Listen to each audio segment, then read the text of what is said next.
Hey guys, welcome back to Creating Careers Podcast. On today's episode, I had a chance to sit down and talk with a dear friend of mine, Corey Nolen. Corey is an incredible photographer, musician, songwriter. More than that, he's just an incredible storyteller. Whether it's in a single frame of an image or a song or a video, Corey always peels back the layers and digs a little deeper to see what is really there and the meaning of what's there. I really am thankful for Corey's friendship, and I'm thankful for this chance to sit down and talk with him on this podcast. And I'm excited to share it with you now. Check it out. Corey Nolen, welcome to Creating Careers Podcast. Thanks, man. Thank you for being here. I want to give people some context a little bit. Okay. So you and I have known each other. I was thinking about it this morning, probably 10 to 15 years. Somewhere in that window. Can you narrow it down more specifically? We met at the barbershop. Obviously.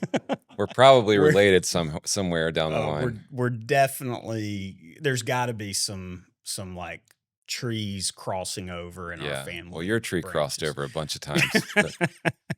Just kidding. I love your family. I'm sorry. I didn't mean to sound like that. That's okay. It is funny. Like we didn't know each other. We didn't know our family connections. You knew more of my family than I. I mean, you didn't know me, but you knew all the people around me. Yes. But whenever we first connected, we connected through church, a church that is here in Helena. Mm-hmm. Yeah, and probably 10 or no, probably close to 15. That's years, what I felt like it was closer to 15, just thinking about my girls' ages at the time. Mm-hmm.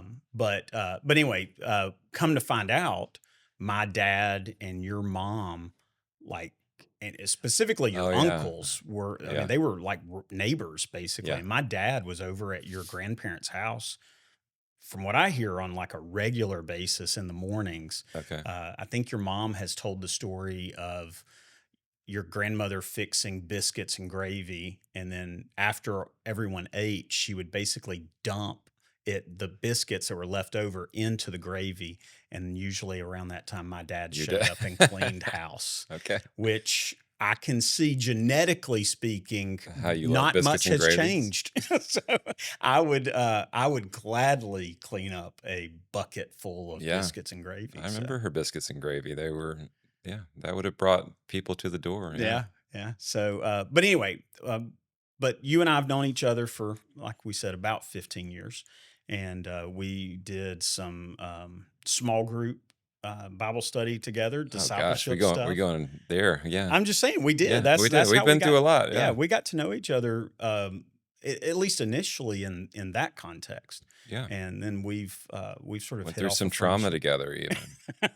Was that self-imposed trauma or? Well, unfortunately, yeah, it was probably, yeah, it probably was. Well, I mean, there was some outside forces, but yeah. Yeah. Well, I will say though, in my friends over the years that I've had, I've always considered you one of the more, maybe most reflective. Somebody that is that a balding joke?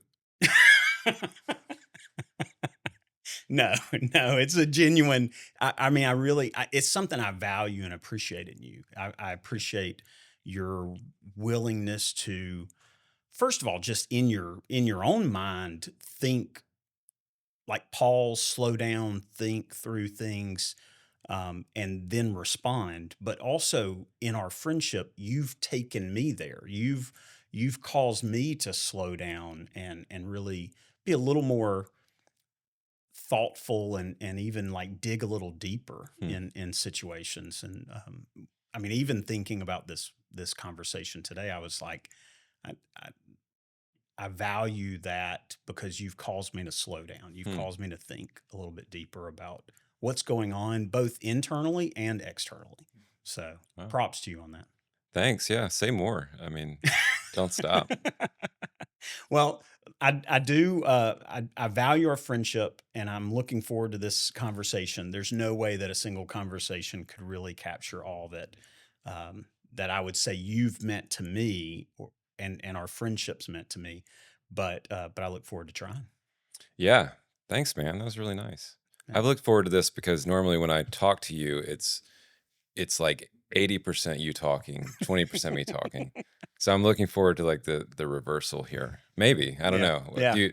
I mean, from what I've seen, Yeah. which let me, in all seriousness, I don't want to make this, I want to, this is a great thing that you're doing. And I'm really, I'm proud of you in general. I've said that I think someone needs to interview you because you've taken some really big steps, and you're doing it at a stage in your life when a lot of us would be too afraid to do it. And I probably would have been too afraid to do it. I did it a long time ago. So anyway, and then anybody that knows you and what you're doing, the way you're pulling people together, you know so many more people than probably most people. I mean, I'm definitely more than me, but like I'm out of the loop. But your way of pulling people together, and you're so positive about people. Like you always are. Do you know this person? Oh, they're great. Like it's always like I've never heard you say a bad word about really anybody. I mean, you have I was about to frustrations say, from time to time. we've had some of going back to the trauma. You and I have definitely talked about Yeah, some stuff. but you give people a lot of grace, and you give people the benefit of the doubt, and you are a builder, and you are a connector. And I know that you have I think it's rare to find somebody that's doing this kind of thing without I'm sure you have there's a professional end to this in some way in your head. Like it's helping you, your connections and all that, and you're learning.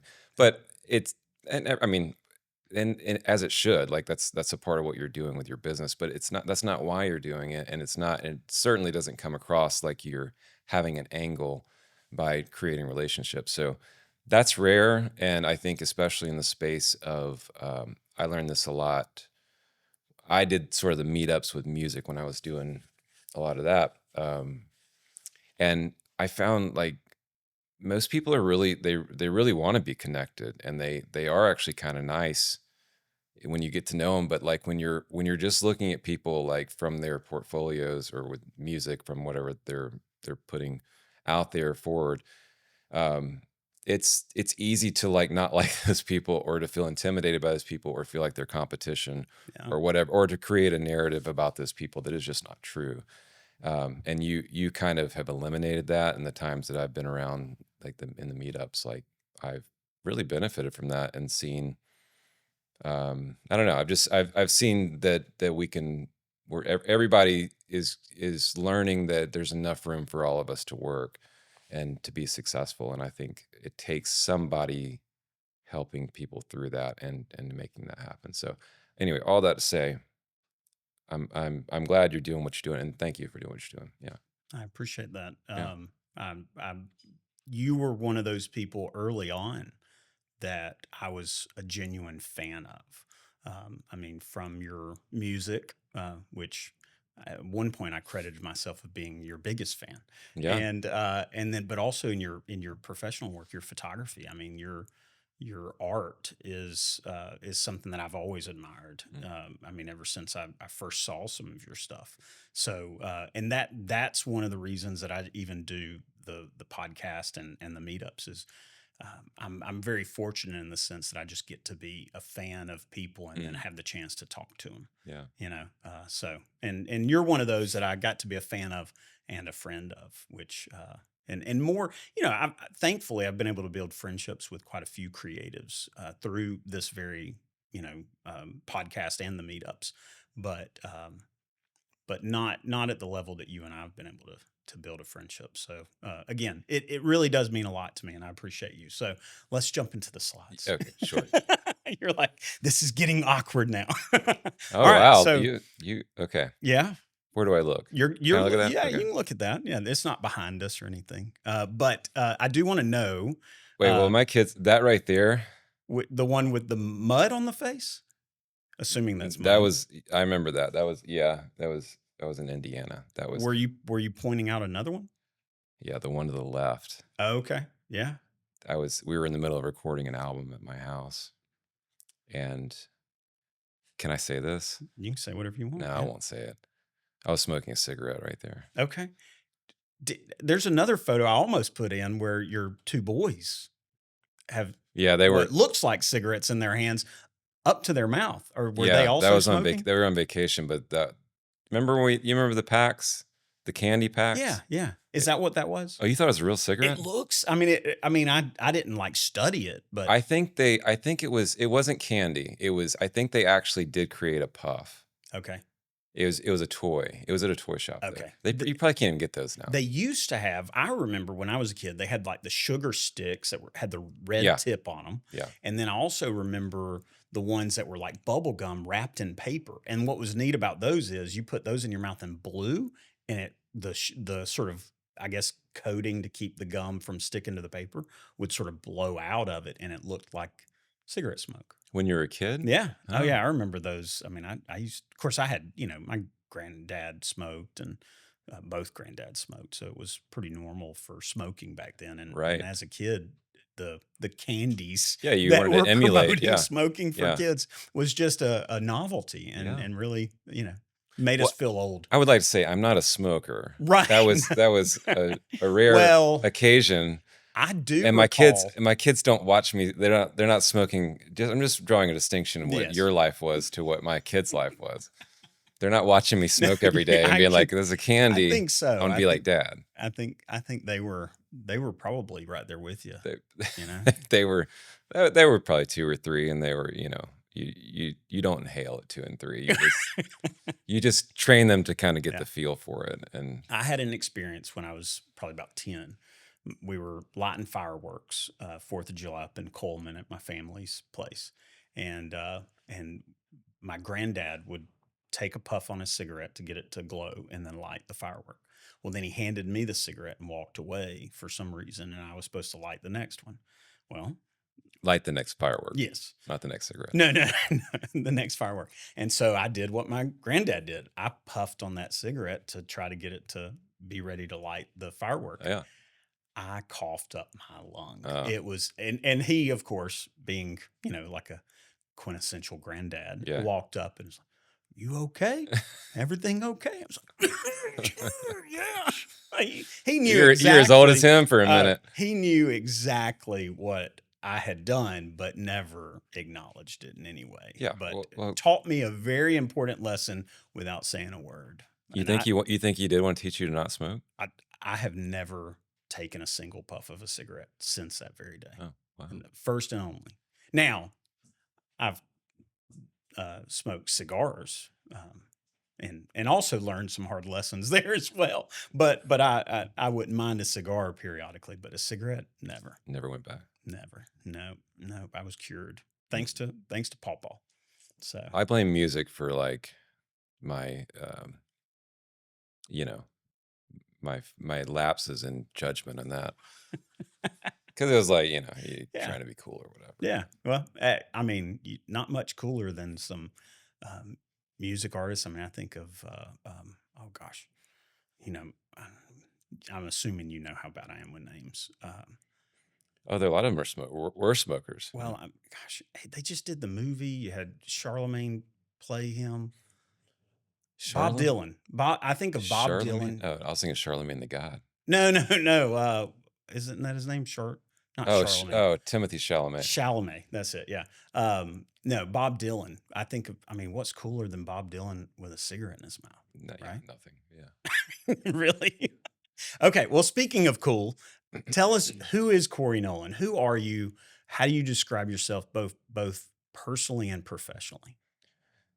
Wow, this is out there. For somebody as reflective as you, yes, this is a tough So one. you want this like generally just who all Yeah. right, who am I? Who am I? All right. I am like on paper I'm a photographer, right? So Right. I'm that's my occupation. That's what I've done for the last 18 years. I think in general I am a person that has just been trying to find a way to do life and not be miserable. Hmm. And I I do think photography is like that's kind of the way that I said this even just a couple weeks ago. There's 3 things that I found that I'm good at in my life, and it's I can compose photograph. Like I don't know why. I can just see stuff, and that's how it goes in my head. I can write a song. Not saying it's great, but I can write a song. Some people can't write a song. Right. Um, and then I'm good at ping pong. Like those are my three I things. didn't know this third one about you. And the one that people want to challenge is ping pong, and that's the one I'm most certain about because people are like, "Oh, then let's play." And that's what Yeah. happened 2 weeks ago. Um, And did you school them? I did. I won, but we were playing on it. We didn't have an actual table. It was a dining table. We were there. Yeah. We were doing a family, like there's several families. It was this long, like farm table like thing, and they put up nets. So the table was like it was probably the same surface area, but it was like completely like it was longer than Yeah. it was. But it wasn't wide enough. Yeah. Yeah. And so I had to come in. They've been playing. It was kids. It was everybody was trying to go after me, and I almost lost one of them. But I ended up. Even I just had to get used to the table. Yeah. And so anyway, my point in that is I think I could have I in the big picture I am who I am, and this is what it was supposed to be, right? I believe that. But I wasn't searching out. I wasn't trying to be a photographer. I wasn't necessarily trying to be a musician when I was doing that. Um, I just there's something in me that I think I either know if I'm happy or I'm not happy, and if when I'm not happy, I have just try to keep moving until that's revealed itself. And sometimes that has taken a really long time to come to. But I would say now it looks like I'm this settled person probably, and that I have like that I was somehow strategic or smart with how I did things. And I'm not saying there wasn't some wisdom, but there was also a lot of failure. But I wasn't trying to get to where I am now. So I'm very grateful for the experiences that I've had and who I am. But I do think it's been more of following passion and not being and being really afraid of the times that like I've felt trapped or stuck. I'll get really depressed, and just try to find a way out of that. That's what's led me to where I am now, and I'd say that I'm overall pretty content with where I am. But Yeah. I wasn't aiming for this, for where I am. Well, honestly, I don't know that any of us do. You know, like in my life, the times that I've actively tried to go a certain direction, probably 75% of the time, I didn't get there. I Hmm. went somewhere else. Like I was pushed in a different direction or pulled in a different direction. And looking back, I'm extremely thankful for that because the active effort that I was putting in this other direction, had that been successful, I don't know that I would have, Right. like I definitely wouldn't be where I am now. And I mean, I think of in my career in education, I would be an administrator probably in Jefferson County right now, Yeah. which isn't a bad thing. There's great people that are doing that, but I wouldn't be doing what I'm doing now, and I love what I'm doing now. Yeah. So Yeah. I Sometimes not getting what you think you want is the best thing that could happen. we're definitely not the best captains of our own ship sometimes. Yeah. You know, we would take ourselves into a pretty dangerous territory at times Yeah. if we were fully in control. Yeah. So, but all right. So you care to touch on you care to explain the shit on your face? He said he went first. I did go first. Figured let's do a little bit of an I icebreaker on that. or I don't know how far we're gonna go into like what I actually do, but I'll go ahead and say what I do. So I work in I guess I classify myself as I don't know how many people you have. I know you have a number of people that are photographers that are strictly photographers. Um, I know your world is a lot more videography, but in my world of mainly photography and sometimes videography, that there's I I classify things based on photography rather than uh, videography. So I say that I'm a lifestyle photographer. Like Right. if I'm introducing myself, I'm a lifestyle marketing photographer. Um, I would say probably 80% of my work is in higher education. So that I if I ever did go after something and it worked, it was that. I did try to do that specifically, and it took a long time to get there. But it did kind of work the way that I thought. That was like one of the one things in my life that went the way that I thought, and it was very shocking. But that picture, that's in, the school is Manchester University. It's in Indiana. And what's actually also interesting is that it wasn't on that album, but for a long time, I could tell you where I was when I wrote a song. And I remember driving out of that one. A couple of significant, I won't get into the other significant event, but a couple of significant events happened on that trip. And this is only a 2-day trip. Um, but I wrote so the last album that I did, there was a song called Doing All Right, which I really love. It was probably one of my favorite songs I wrote. And it happened, I got the idea for that on that trip. For whatever reason. I don't know. Wasn't that something happened? It certainly wasn't that because of what happened in that photo, but it was Yeah. that would take up a lot of my time. I'm traveling so much, and especially if you're driving. And that year, this would have been over 10 years ago, that picture. I don't know. There weren't. I didn't feel like there was as many like podcasts and things like that. Were just like, now it's you can't listen to everything if you could drive across Right. the U.S. But Not enough time. there was not enough time. But so anyway, but I would also just feel better like internally if I was like processing, and so I would write a lot of times if I had an hour or two, or if I was driving a long trip, I just would turn everything off and just try to write. And anyway, and the satisfaction of like when something like that comes together, which is rare, you don't feel that like when you're writing. It's not. There's a lot of bad ideas, right? You're putting a lot of stuff out there, but occasionally something. I've heard a number of writers be like, it kind of passed through you. I've heard Bob Dylan talk about this actually, like trying to recapture him specifically, trying to recapture a moment in his life when that stuff was coming easy and he couldn't do it. And you do sort of feel like you're almost like a passive vessel sometimes when it comes easily, because there's a lot of, you feel like you're pushing against a stone. You're going through the process, but it's just not doesn't have fruit. It's not bearing fruit. Anyway, that was a time that it came really quickly, and and then ended up being one of the songs that I liked the most that I ever wrote. So that's actually strangely what I think of when I see that picture. That's cool. That was mud though, because I It's was mud on your in. face. You're a big disgrace. Yeah, exactly. That Yeah. was the song I wrote. Yeah, exactly. Yeah, That was you. I always wondered who wrote that song. yeah. And that was in 1972. Yeah, exactly. Well, first of all, just some of what you just said. Again, there's a theme I think with my views of you as a photographer, as a musician, as a friend who's shared a lot of conversations.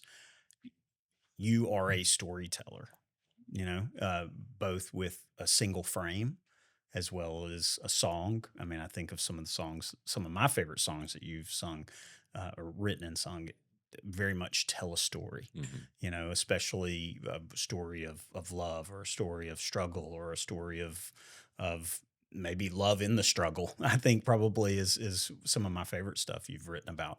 Um, like it's sort of beautiful how, and I think this goes back to a lot of that reflectiveness in just who you are. You you and even with photography, you don't let just a normal everyday moment go by unnoticed, Hmm. or at least processed a little bit. And we're going to get into some of your photography that I think is like quintessential mundane normal stuff, but captured in just a beautiful way. Oh, you've like pulled some of my Yeah, photos. yeah, yeah. Wow, this is professional operation. We're trying. We're trying. So I think you've already touched on a little bit of your journey, uh, uh, briefly, but take us back, like thinking of that first time picking up a camera, or maybe that first time picking up a guitar. Where, or maybe even thinking back to like your childhood. Was there a storyteller? Were there musicians? Was there art? Like where does your journey begin as a creative? Where does that really?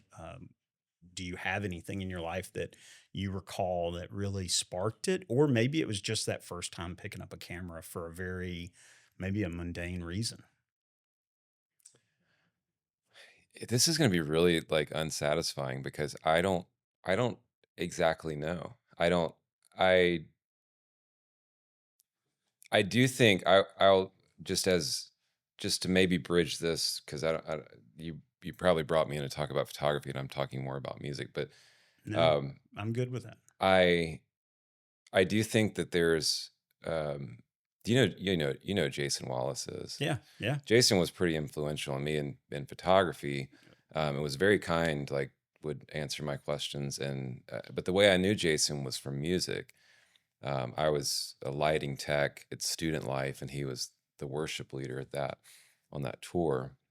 Um, I don't think I realized that about him, that he was a music guy. yeah, oh yeah, he Okay. was he was. I think he was at Samford, did the Yeah. worship there, and then kind of got like, I don't know. I mean, he was doing bigger conferences and stuff after he left Samford.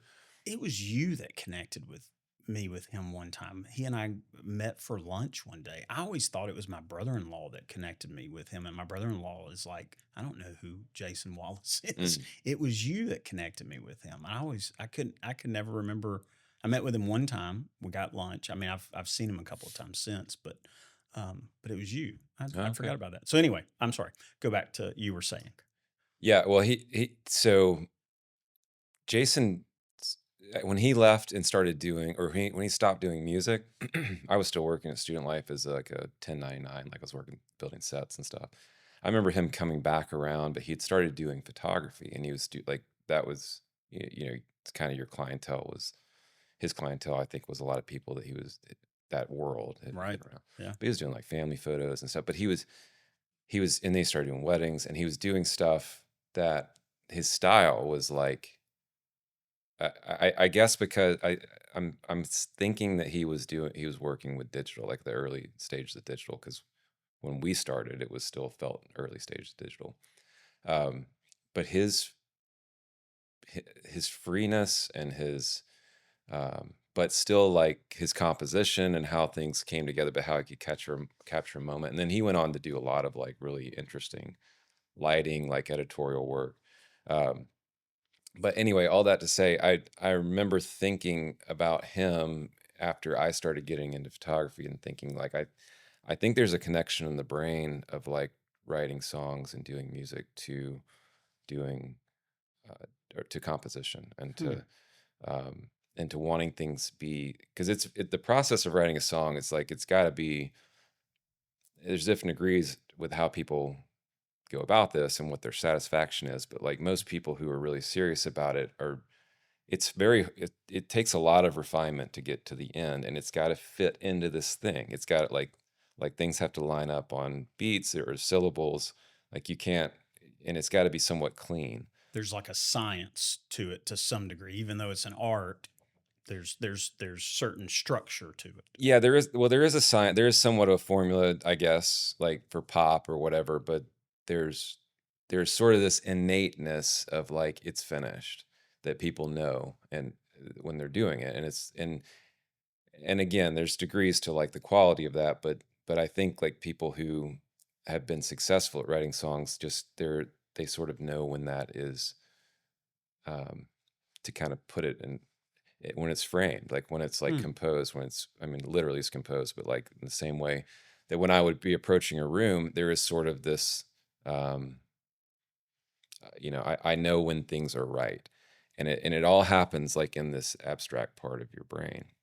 I think I feel like because I just know so many people who enjoy photography or do photography even professionally and have some kind of background in music, and so I don't know, I don't know the science behind that or which even part of the brain that is, but um, I remember just being impacted by his work and him and kind of he was always kind of a leader to me. He was always the one that was a little bit ahead, and then he went on to do a bunch of other stuff. But um, Yeah, he's got an incredible portfolio, and I would imagine there's even stuff that you probably don't necessarily know and connect with him that's even more incredible. He's still got out some incredible stuff out there. yeah, Just the little stuff that I do know that he's done.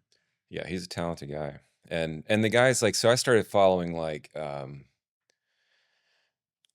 I really liked the freedom of like West Coast photography. So I liked the people I would follow. Like when we were doing weddings, the people we follow were like LA photographers, and they because there was things here for me as a photographer, they always felt stiff.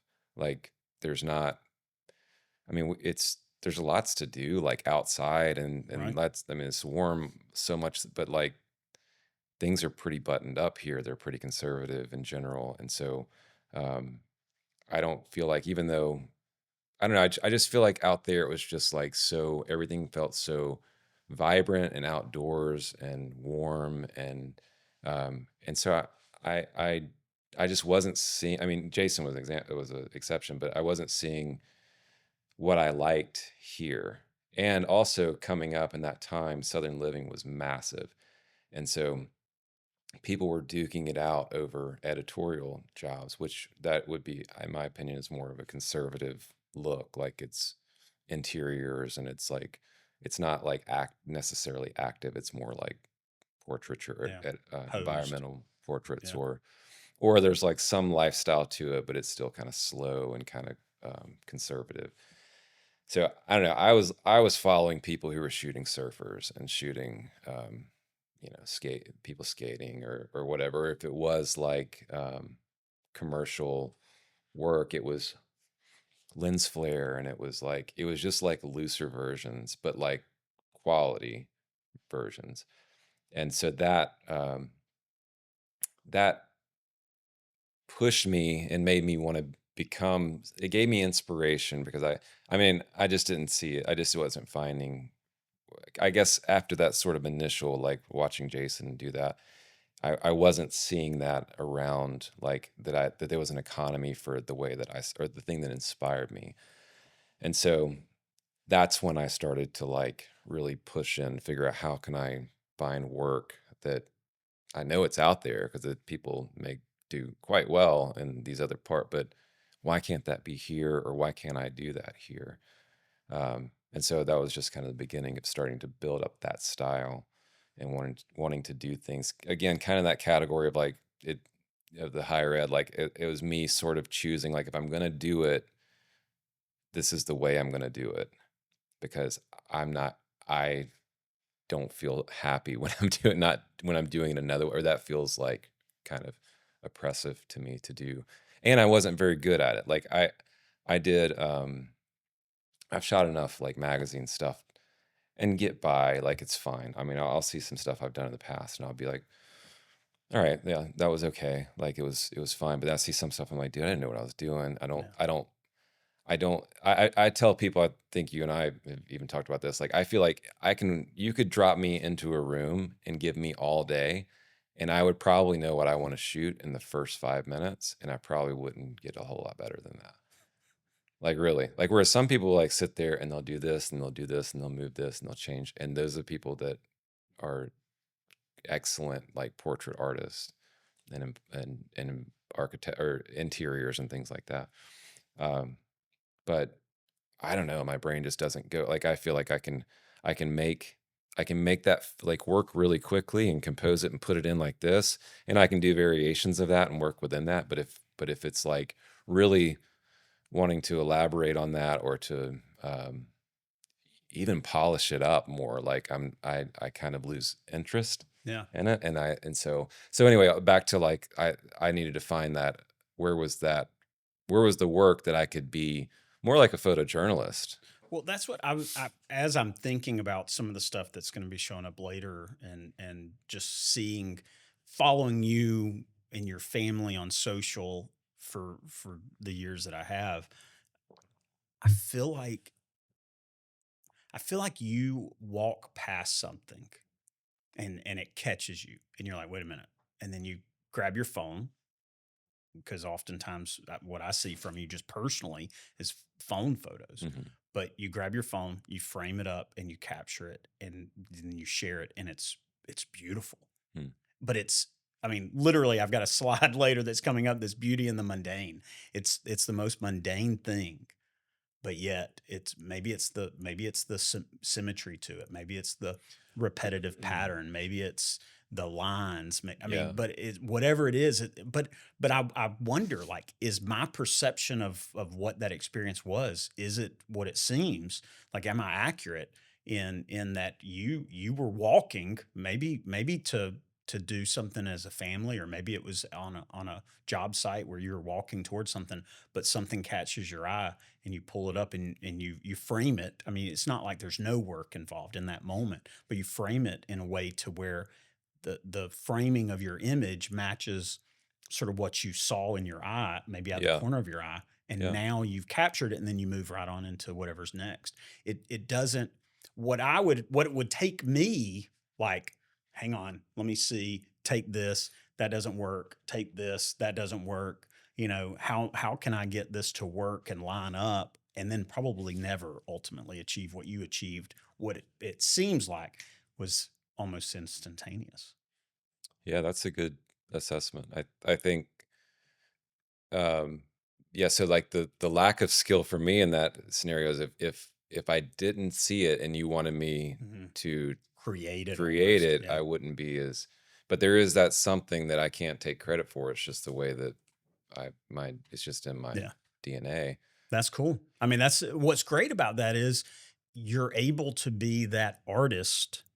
I'm sure this isn't always true, but at times you're able to be that artist without removing you from the moment or removing you from what you're continuing into, especially considering like family trips and stuff that I see you and your family take often. Like, have there been times where your eye for something that you caught pulled you so much out of a moment that you feel like you missed something? Or do you feel like you can capture that and still, participate with your family?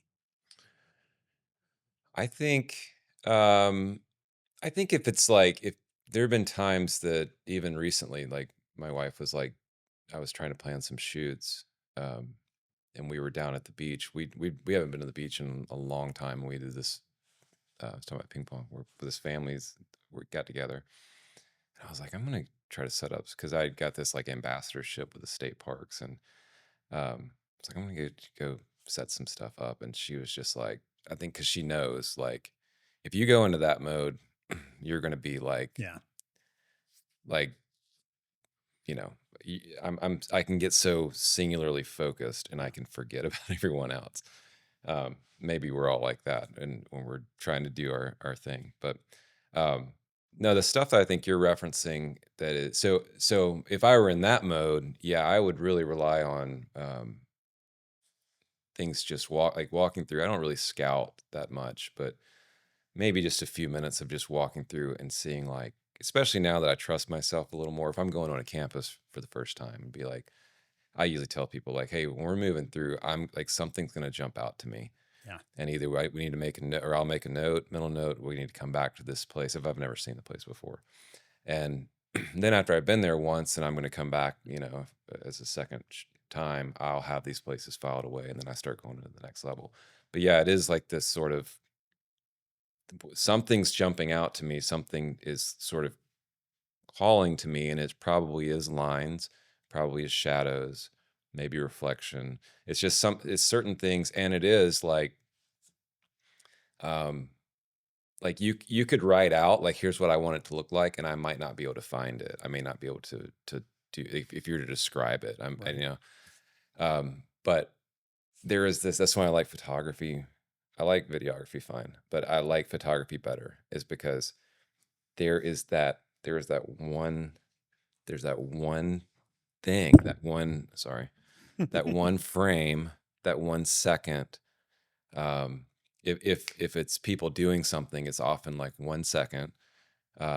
But it might be, if it's like just architectural or just structural, like it's literally how you walked by it at this moment, and how the lines are, and how the compression of the angle is. And then you get into lenses and stuff and how you can Right. change that, um, how the light is falling, like, and it literally doesn't exist. That doesn't exist when you take one step over. And that is just, that's phenomenal to me. And so that I think is what you're talking about. And that's why, and so my Instagram, which is really disappointing to most people, when people are like, Instagram, let me see what, like, well, it's just, it's only my iPhone, like, because I want, and I do it black, I go back and forth. I do black and white to color because I want to give myself a challenge that I'm like, and then sometimes I'll pass stuff that's like would have been a really cool photograph, but I'm like, I'm in black and white right now, so I'm not going to post it. I probably took it, but I'm not going to post it. And so black and white is, it's just interesting to play with that, like Yeah. to be like, I'm looking at your neon sign, like that might be cool. Like you could see what it is in black and white, but it's interesting because it's a glowing neon sign. Right. So but there are other times when like shadows, like you eliminate all of the color out of something and you get right down to like what is actually interesting and what the lines are creating. So I like the challenge of like kind of give myself an assignment in that, but that is also when it's just my phone, it is just like I'm relying on that moment to hit me. I'm trusting that that moment's going to hit me. And I wish I was a little better at it, or I wish I was making myself more aware or being a little more present sometimes, because I do think there's a lot of stuff I miss.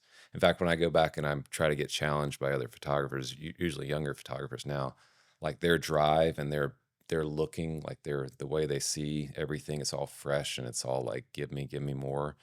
I think as you get older, you sort of start to lose that a little bit, or you have to remind yourself to like approach the world like that. But what the key is for me, and I think probably most photographers like me, is that you are just you're putting yourself in you know the technical stuff, you know you've learned enough stuff now to kind of know some tricks to how to make it look better, but you're waiting on that moment to present itself. And um, that for me, the ability to do that, for whatever reasons I'm able to do that, has been it's been pretty significant to me being successful, because in things that matter, like weddings, it's really crucial. Like Yeah. I don't shoot weddings anymore. We haven't shot a wedding in like probably 10 years, but we'd shot 150 of them before that. Yeah.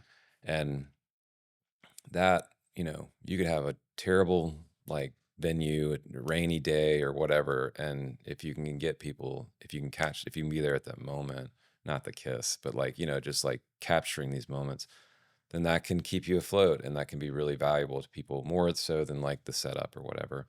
And in marketing, I found that if you can be good at like getting people to create those real, like, even if it starts from a place that's not authentic, but if I can get people to get to something that is real, and then I can capture that moment, like, and then if you put that moment inside of something that's like architectural or specific to that space, and that's what like generally companies are looking for, that's really hard for them to find. So that I sort of feel like this is all going back to like that little moment, that little thing that you walk past and you're like, that's it. Okay, now how do we do that in a way? If you're if you're gonna, you know, destroy if I'm gonna commercialize this, which I am, Right. Right. Aren't um, we all trying to? I mean, there's a place for art for art's sake, but like if we're trying to, because we want to keep doing it, Right. and I wouldn't be doing it And if we got to feed our kids and we got to feed it. Yeah, put them in exactly. college. Yeah, yes. So that, like, now how do I take that moment and then how do I then allow that to happen in a space that is useful, that is like commercially useful, or useful, that, back to your storytelling, like that's essentially what I'm doing when a client brings me in, is I'm trying to tell that story by the people and how they interact. And this is kind of the big step. The next step is, for commercial work, is like in a sense of this space and what you do, and, or the school, for example. Yeah.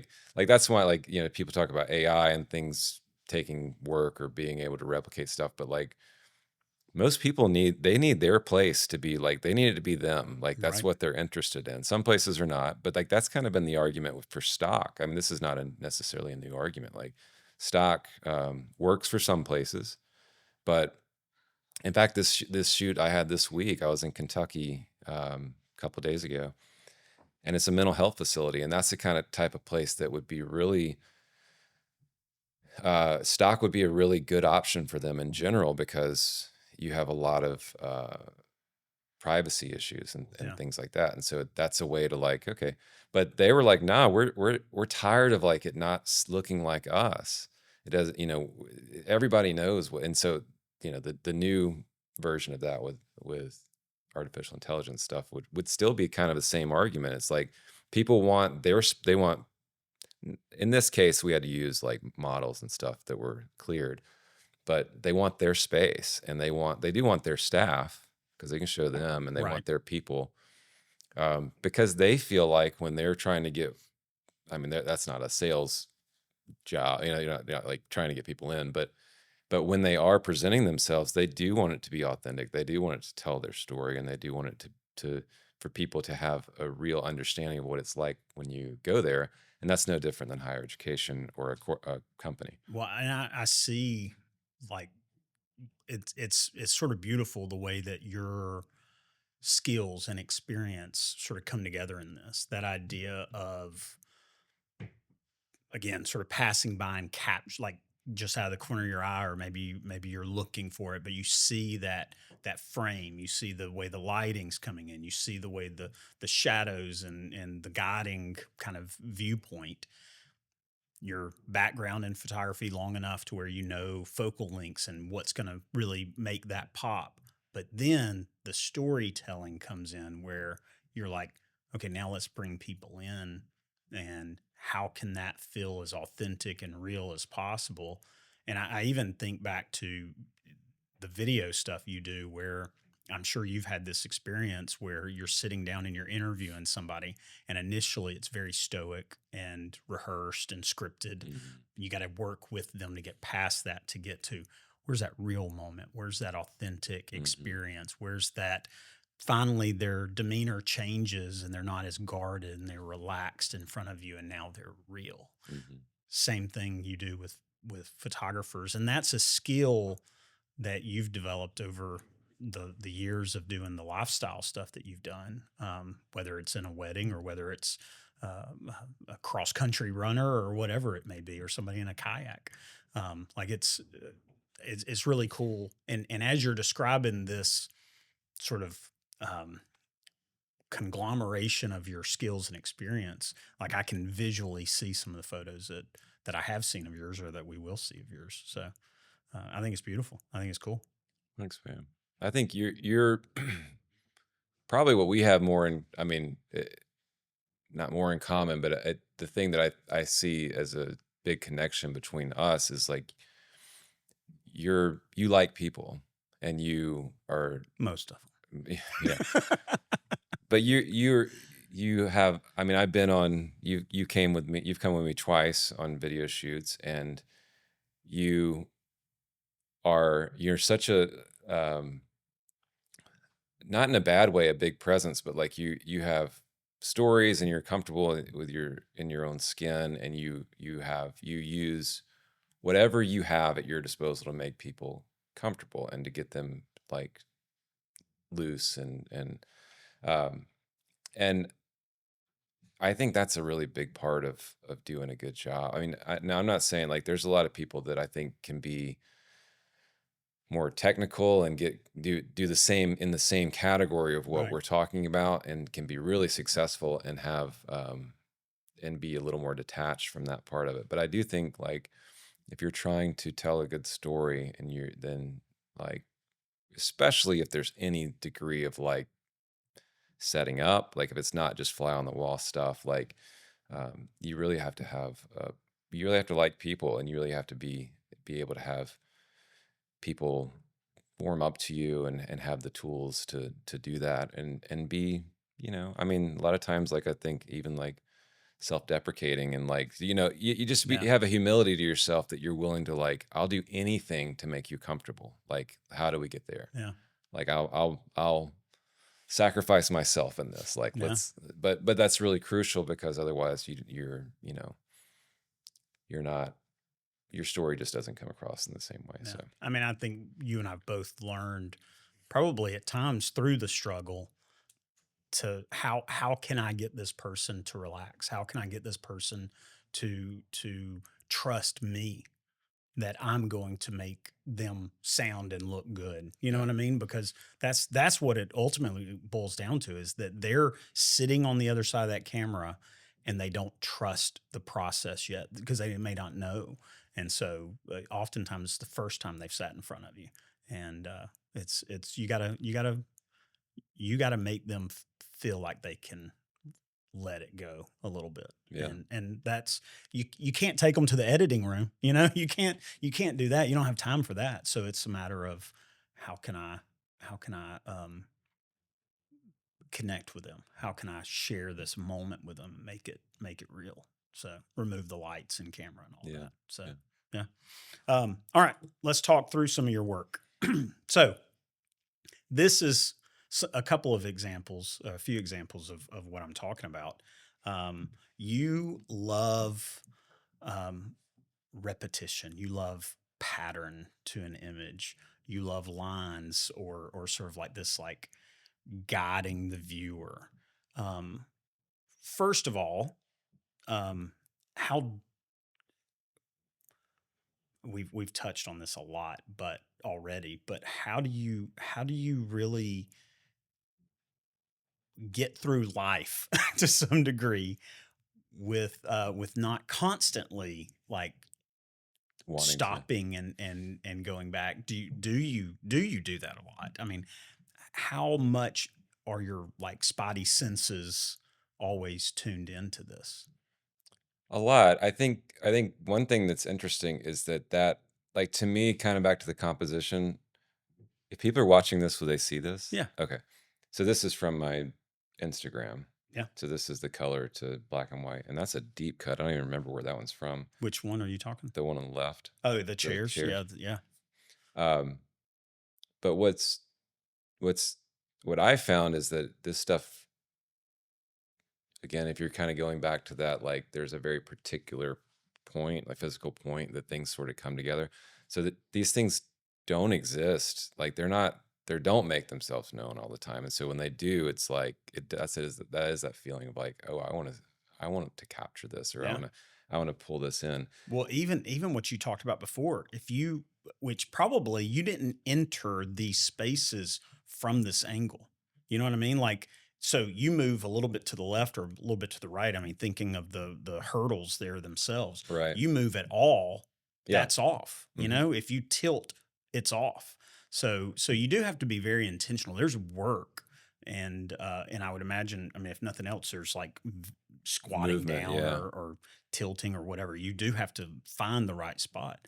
But just even the ability to walk into a room and that doesn't lend itself to seeing this right off the bat, to be able to find the right spots, that's talent in and of itself. Well, I appreciate that. I think it's that, just sort of that feeling, that innate thing, which I'm not trying to downplay it. I'm just saying I didn't do something to get there. It just Yeah. sort of like pulls at me. That middle one, I've used that. I have several actually shots. I have some lifestyle stuff, like real photos that I've done that have that room. Um, and that's at Murray State, and Murray State is it's a lot of what you see in higher education, even if it's like an older camp, like my camp, Birmingham Southern, um, had like old buildings, but then it would have like this in the 50s, 60s. There was like this big, I don't know, I think there's a bunch of money that came in, and so people, or these schools built, even the private schools built, but a lot of the state schools really built in that time. And so the architecture like is they're even at like Alabama and Auburn, like these they're just sort of um, plain, just boxy. It was the style, Yeah. but flat roofs. Not, and we just kind of look back on it now, and I mean, I think some of that stuff's coming back a little bit, but like it just doesn't seem it in a campus. It doesn't compare to like columns, Right. or even like these new modern buildings, which are just beautiful glass, and so they really stand out as being like, and Murray is most of that. Like there's a lot of buildings like that, and that's their library. And I walked in, and I think I this is when I've shot for them a bunch, but like when I first walked in, it's not like I mean, it's pretty much stuck in time. They've renovated it now, but I don't think they were excited about that. And I walked in and I was like, this is awesome. Like, and I'm looking up. It's like, I don't know how, where you're gonna like put somebody up on the ceiling. Right, Like right. I've Yeah. now I've got to figure out my lenses and how I'm gonna like do this to show that off. That's But one of the worst things is like when you have a space you or a feature you'd like to focus on, but then you're also like grounded. You know what I mean? Like you yeah, have to capture this part. And then being able to frame it in such a way to where it also captures this part. Like right. that's difficult so many times. It's, I think of interviews, especially if you've got Oh, right. lighting We're and trying. mics and Yeah, that kind of stuff. But even in photos, that can be very limiting. I mean, we work in a frame. You're limited regardless, you know, and so being able to do that in a way that is effective, but then also beautiful. So I'm sorry, I cut you off. You were no, that was essentially it. I just that there was something about, and it, when you move a little bit this way, it does line that pattern of lines changes and it looks chaotic. And yeah, then when you step here, it's like there's sort of these certain places, and this was like it's a huge room with these. So it was like it just the whole thing just like was screaming to me. Um, but so you, in theory, you could be in a lot of different spaces in that room, and it comes together in that way. So you have some choices, but like the idea is the same. Like it's still like this pattern of these lights. But yeah, I think in the mundane, like I I do think there's a lot of beauty and order. I don't know if you like macro, like you look like bug photography. I mean, I think of there's a video I used to watch. I showed it to my students when I would teach framing and composition. And I think it's called like Nature by Numbers. If you haven't seen it, you should watch it. It basically takes the Fibonacci sequence, you know, the whole Hmm. idea of the rule of thirds is sort of based on that. And it's conch shell, kind of the way that things naturally grow in nature. Mm, And it focuses on like the seeds of a sunflower, mm, and it like shows them like growing and spreading, and it goes into the eye of a bug, and it yeah, shows like the proportions and everything. It really is beautiful, and that's sort of what I mean, like that's what this stuff makes me think of, and I'm assuming that's what you're sort of moving towards is yeah, architecture, art, science. Like we imitate nature in so many ways because the I guess natural beauty of things is that symmetry. It's that repetitive nature. It's that balance to things.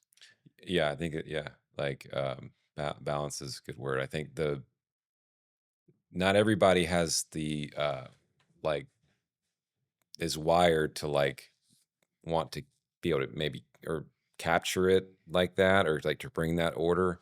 But I do think that most people are satisfied when they find it. So like I Yeah, think interior design is a really good example of that. Like people that are really good at that, they everything has its place, and you think about when you walk through the room how it's balanced and what um and and so you could have someone who's not in that world walk in and be like, oh, this place is cool, this yeah. feels good. But they may not even know They may why. not know Yeah, why, yeah, but it doesn't. It just what's not there is like the chaotic nature of how we normally just sort of live or arrange stuff because it's we're doing that more for function, and so we don't live like it.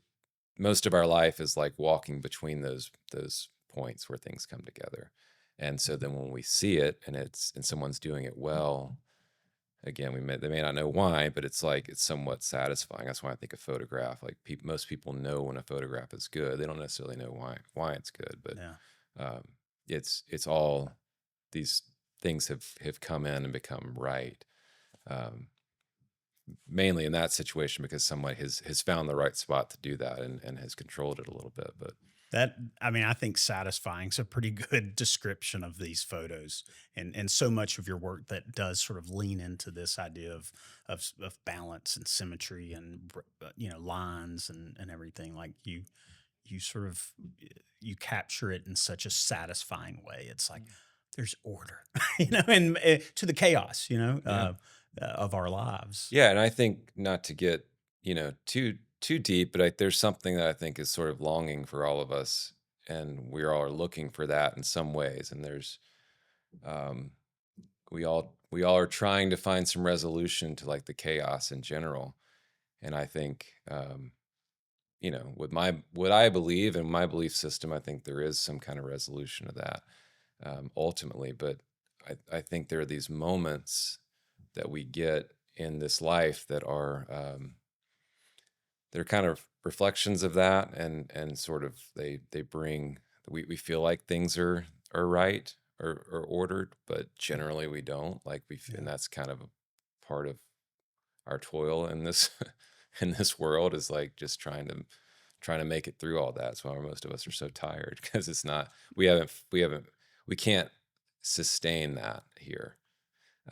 But there are these times, there's these moments, or we have emotionally have these moments, or music, you hear a song or whatever, and you're like, God, things that feels right. Like there's something in my soul that feels like satisfied or complete, because we touched on something, or someone touched on something that just feels closer to something that's more of a resolved feeling. So that's a lofty Yeah. idea for something as simple as this, but I do think and that's why I think it's so important to like for people to pursue art, and what they're, the ways, because I used to be really involved in an organization that was art based, and saw a lot of people that did a lot of different things, and they all were kind of chasing that same thing in their different like mediums, trying to bring some kind of resolution and peace into the chaos of what the world is. And for me, like that's overly simplified in a photograph, but like it's a very like I can get some satisfaction by like it just, okay, that did it. I did it. I Yeah. got it. It all came together, and I'm okay for just a minute. Like Yeah. now back to the chaos. But Well, hey, I want to take this moment. Who are you sponsored by? I'm not sponsored anymore. Oh, you're not? No, no. What were you going to talk about? Am first? I was gonna. Uh, cue it up. Yeah. Right now, I'm sponsored by Riverlight Studios. So Oh. yeah, I sponsor my own podcast at this Oh, point. okay. So yeah, but Well, why? Do I you want to don't. sponsor it? No, I was gonna Sponsored say by something Corey Nolen? nice about him first. Oh yeah, yeah. I mean, they are great. Okay, well, if they're not paying, then Exactly. They don't deserve it. Okay. This was the beauty in the mundane. These are wow. they're beautiful images, aren't I didn't even remember taking a picture of a toilet. they? That's actually probably my favorite one out of all of It's those. interesting when you're describing that, though. When you're talking about walking by, that's the picture that I thought of. I don't know why. Really? Yeah, I just Where is remember that? it's downtown Yeah. somewhere. It's just I do literally remember walking by and being like, "Hold on," and then walking back. This is in Helena. Yeah. Yeah. I definitely recognize that. And I'm assuming the one on the far left is at your own house when y'all were redoing the floors. It was when we lived in Helena. It Yeah. was, yep, yeah. That was a bunch of sanding the floors and a bunch of dust coming through. The last thing I would be doing after doing that kind of work is thinking, oh, this looks beautiful right now. I'm assuming you had passed out on the floor. Well, there was no stain or polyurethane at that phase. Okay. Yeah, that's true. Yeah. That's true. Well, just the sanding and gosh, speaking of chaos, trying to do that in a house. Were you living in the house while you did that? No, we held on to Okay. that house for a little bit longer. Okay. So this is as after you'd there already was moved out. But I did also do it when we first moved in, and that was I That would didn't be chaos. again, I didn't do a good job, but I'm willing to try. Well, but honestly, I mean, like every bit of this is just daily life, that, I mean, I've been at that car wash and used those very hoses multiple times. And I know I've walked down a similar staircase. I've used urinals, you know, I haven't done the sander, but I've been in a similar environment. I'm sure I've walked or driven by maybe that very same alleyway, Hmm. but never once have I looked at this stuff through this kind of lens.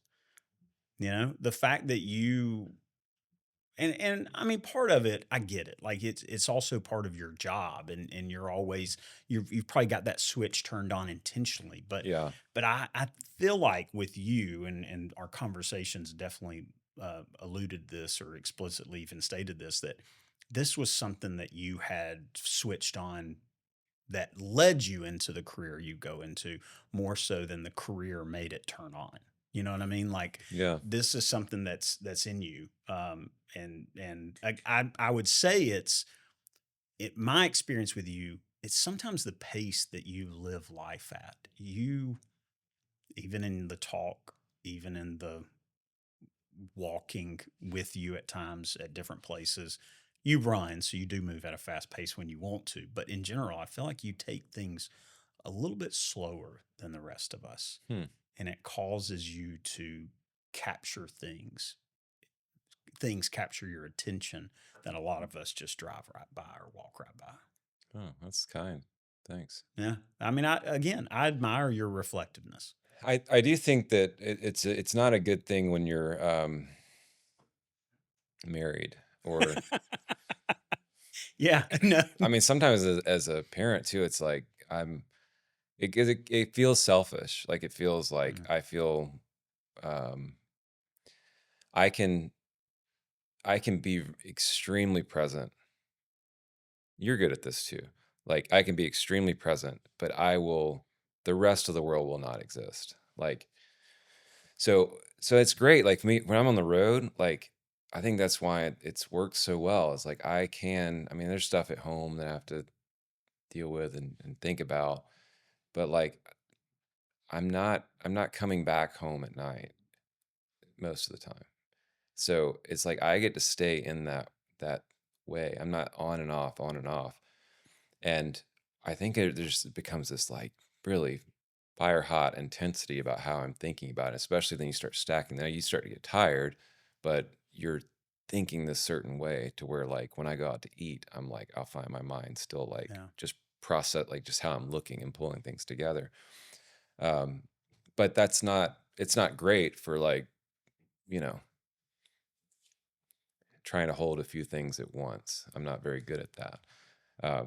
But I do think that it's certainly, I don't know, just that sort of laser focus when it's time to do the thing has been um it's allowed me to have a lot of clarity in what I want, where I want to go. I forgot where we were.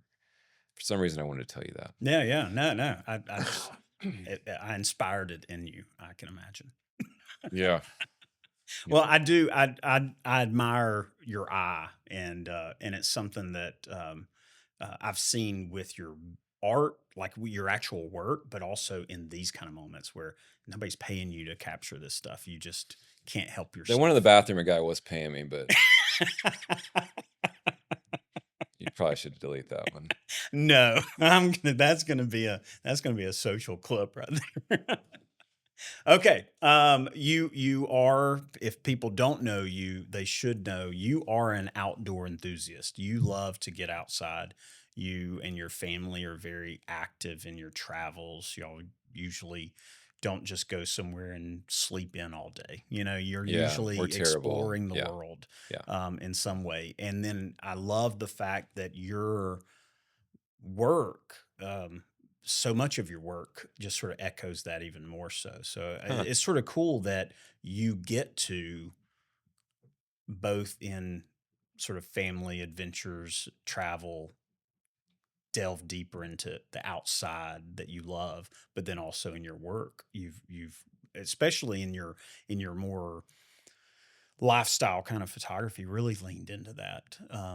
How where does that come from, and how important has that been to you both professionally and even personally, like psychologically, just the outdoors? Wow. Such good questions. It helps that I know you as well as I do. Yeah. So people that I'm discovering for the first time, it's a little bit harder, but I feel like, you and I've got a pretty good sense of each other, I think. And there's a lot of mutual respect and admiration. So at least I'm assuming it goes both ways. Sorry, there's a bit of assumption there. Too much of one, maybe. I like I kind of because I'm in the middle of I haven't done I don't even want to get into like where these go, Yeah. but they're just too long. I mean it's just not interesting. But I love these. I love all these pictures, and and they have. I would do these every day if I could. Yeah. They're my favorite. But what I was going to say is there was a time when I was really focused on this kind of work, and it was. I guess I will say briefly, like it was for this boutique agency that was one of my goals was like I wanted to get accepted to them. They were out of Portland, Maine, and I got denied a couple times, and I was just determined to get in. Like I wanted because one of the guys that I followed in the West Coast was on with them, and I just wanted to be cool. I just wanted to be like that. I want to be good enough to be You if want to I be part of the cool kids. yeah, as you know, it's either Still in smoking middle or school. uh, but I want, and I think more than that, I wanted my pictures to look like that. I knew that if I could get accepted, then I had taken a step. All these things that I wanted and have been trying to do, um, that I was getting there, and it took me a long time to do it. But that for what I alluded to earlier, like the wet, there's a lot of stuff. We don't have mountains. We don't have we're not skiing and surfing here, or not here, right here. So I had to get creative with like how I can get this kind of look or feel. So I did start thinking, and to their credit, they were telling me like, hey, we need stuff everywhere. Yeah. Like go out, what's happening where you are. And I started to think more like that. And so that one's Briarfield. That's the two float the Gaha, or I don't know what it's called, limestone tubing. Yeah. This is at Herdmont. Yeah. This is at Oak Mountain. That actually was bought by Runner's World. That was a rave run back when they. I remember like that was when you and I were, I feel like it was pretty early in our friendship, that at least I discovered that part of what your work. And I think I saw even maybe the photo of the magazine. I want to say that Yeah, you shared out at some point.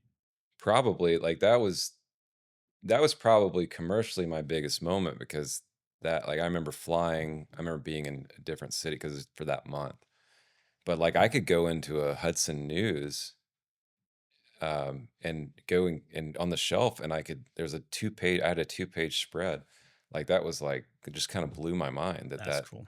but that started, I mean, they paid like their regular rate for that, but it started because of my pursuit of this agency. And so I started getting out. And because how that with her in the running was, I was just looking for like, I'm still kind of like where I am this week, like, just like, hey, anybody want to go out? I just got to find the right people for the right spot.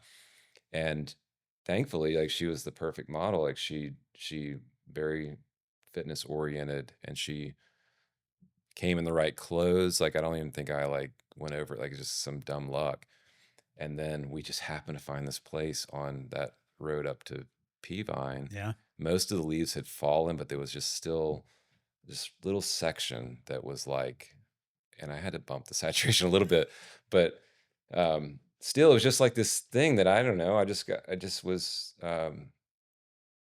providence or luck or whatever you want to call it, um, and that affirmed me in so many ways of like, all right, so this can lead to more, or this is worth it. And so um, keep looking for these opportunities outside, and so now how I kind of approach that stuff is that even if I'm um, not if you don't have a specific thing or place for it, I still have a connection to they were bought with the new agency, so I still have a way to submit that stuff. But if I can think like that, then it continues to get me out there. I'm put in situations that are challenging, that I have to, like, higher ed is like, it can be challenging, but I've got that down. Like, I Yeah. mean, I need to be challenged, and nobody's giving me assignments anymore. So it's kind of a self assignment for me to figure that stuff out. Like that limestone tubing, I canoed, I got a cooler, and this was before like Yetis. It probably wasn't before Yetis, but I It did was not have the before money. you I had a didn't have, Yeti. yeah, I still don't have, my son has a Yeti and I borrow it, but um, it, like the seal, like that was a big, so I had like my gear in my canoe. So stupid. I could have just gone to the Cahaba over here and we could have just walked in.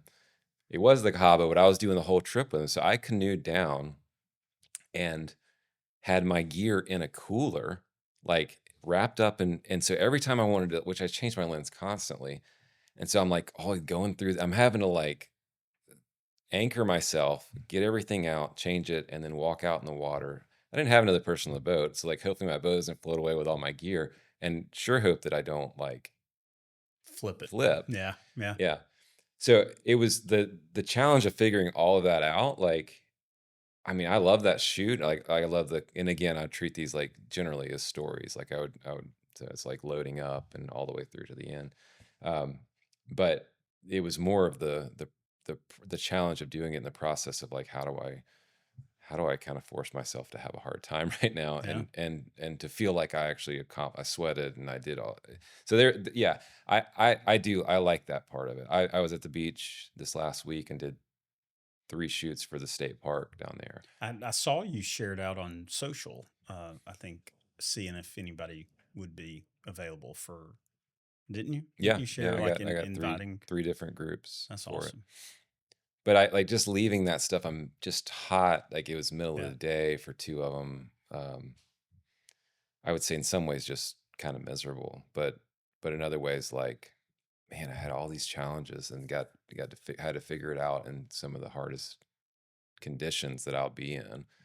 And so that transfers over to everything else that you're trying to do. Like that's you get ideas, you get, or if you're getting a little, if your regular work is just a little bit getting mundane, Yeah. which I wouldn't say that is the case with me, but I do find inspiration in doing things that are just like I'm just doing it. I'm it's self assignment. I'm doing it for myself. Kind of what I think goes, and then um, if there's a purchase at the end of it or somebody wants to use it and that's for the state parks is giving me a good reason to do them, then that's icing on the cake. Yeah. But generally it's more for me. Well, and I can imagine even like some of the struggle that is associated with it. I mean, thinking of the tubing and everything, or just the sheer literal sweat equity that you're putting into it. The struggle makes the end product, and whatever success you feel from that makes it sweeter. Yeah, Yeah. yeah, for sure. I mean, like Janet, her name's Janet. um I probably did 7 or 8 shoots that were not all that great before it got to that one. And so I feel like more than even just that moment, it was like Yeah. it kind of came together. It's like, oh, this is worth it, because there's a lot of challenges to this kind of shoots. Oh, I can There's a lot of imagine. challenge to any shoot, really. I mean, my clients, like they're facing the same kind of challenges, just trying to get the right people and days and weather and like there's a 50 things that could go wrong on any shoot. So um, yeah, sometimes you just don't get that payoff. You don't get it every time. It Right. may be extended. You still do your work and you get good stuff, whatever. But you don't have that moment of like it all worked. It all really came together. And then if there's something that like show or like is on paper shows like success like that did literally on paper, then that's super rare, but goes a long way. Yeah. Yeah. I mean, I'm even thinking of overlap with music, how many how many literal words are you putting on paper, or just thoughts getting out there, and this one's a miss and that one's a miss and that one's a miss and that one's a miss, and then finally it's like, oh, Oh, I that thought one I thought you were works. going over all my songs there for a second. His entire your entire repertoire is a miss. No, but it's I mean, it's the attempt and attempt and Yeah, attempt that, but finally you get that one works like that. Like it came together. Probably similar in your photo work, yeah, that, and I mean, you're not the kind of photographer that I know I am. If I am taking pictures, I'm the rapid fire. You're the calculated, mm, and so it's you're firing off a shot of one shot for my probably 1500. I just shot off on high burst mode, you know. But I'm just saying, I can imagine the struggles of just like you're saying, even with those shoots leading up to the one that was so successful for Mhm. you. And success, I know for each shot is different. Some mean literal money, and some just mean Yeah. your sense of accomplishment. Yeah. So Yeah. And if we had a good time. yeah, Yeah. I like it. All right. These are just some of the photos I pulled from your Facebook mostly. These were some that you shared out. And Facebook? yeah, yeah. I I think knew I had you're a Facebook account, but I have pictures on my Facebook. yeah, I'm serious. yeah, yeah. These are pretty far back. Oh wow. I mean, as you can probably tell, just remembering when these were done. But I do think like these show, first of all, just a little bit of the kind of work that you typically do as far as like context to it, a little bit university stuff. Not all of these focus on that like architecture kind of stuff. Now, I would say from my perception, the middle one on the far right there, the Yeah. guys that are sitting in that bowl kind of thing, and probably a little bit of the theater one there in the top middle. Yeah. Those give a little bit more of that context to what you were describing earlier, most of which are just sort of like moments that could be almost at any university. Right. So I don't know that this is a great example of all that you do now, especially. Do you feel like you've really learned better to do that, what we were talking about earlier, where it was more of that like organic, natural, authentic kind of feel of people interacting within the context of like architectural beauty or natural beauty of things? Do you feel like that's really grown? Or, I mean, do these photos that of these people close up, is that more of your kind of work more often than not? And then you just get some of those architectural moments sparingly. They don't always lend themselves. Yeah, it's both. I mean, I think if I'm not doing both of those things, then I'm at this point, I'm not giving them what they Yeah. are expecting out of me. Um, because for different reasons, especially in higher education, like you're you're trying to present, like it would be different, like, okay, or even like actually I was going through this with this mental health place this week. Like I found myself maybe 7 or 8 times telling people, hey, we need to match the mood here, because a lot of them were setups. Are we talking mood like you don't need this kind of moment when you're in a mental Yeah, health well, facility? and a lot of times, and I'm learning, so I'm asking that question. Okay. Like, is this a moment that you are? Because I don't want to act like they don't have smiles in there, Right. or that this is always heavy. Um, but I also want to be respectful of whatever that is. I'm trying to think to the person that might be coming into that environment, like, that's not how I feel. Like I feel Yeah. and Goes so back to that authentic that you're wanting to be. yeah, Yeah. yeah. And so, with higher education, it's like you don't have to think about that much with corporate or other things you do, because it's like you're trying to present some kind of professionalism, and you could be too much if Yeah. everybody's like, oh, we just have a great time all the time. Right. We're just always laughing, and like, all right, really? Well, I want you to like, finish my title application. Like that would be nice. Like it's not like, whereas higher ed is like they're appealing to 17 and 18-year-olds generally, Right. and parents, Right. and they want to know that they're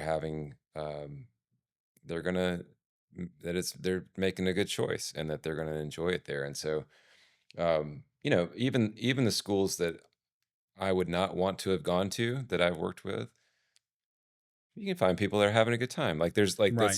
that's not a lie. Like, so I'm searching that out. Um, Sometimes we're fabricating that, if we are, if I'm being completely honest. And then all of those places need, to what we were saying before, they need a sense of where we are. And so that's where the architectural and stuff Yeah. comes in. Uh, and so a combination of all of those things, I'm not after any one thing. If I were, I kind of have this feeling inside of me, and I often will tell it either to the client or if I'm working for a firm. This brought me in is like I'll get to the end of the day and I'll be like, we are we're missing this. Like we don't have this yet, so we need to go after this tomorrow morning or tomorrow Yeah. afternoon.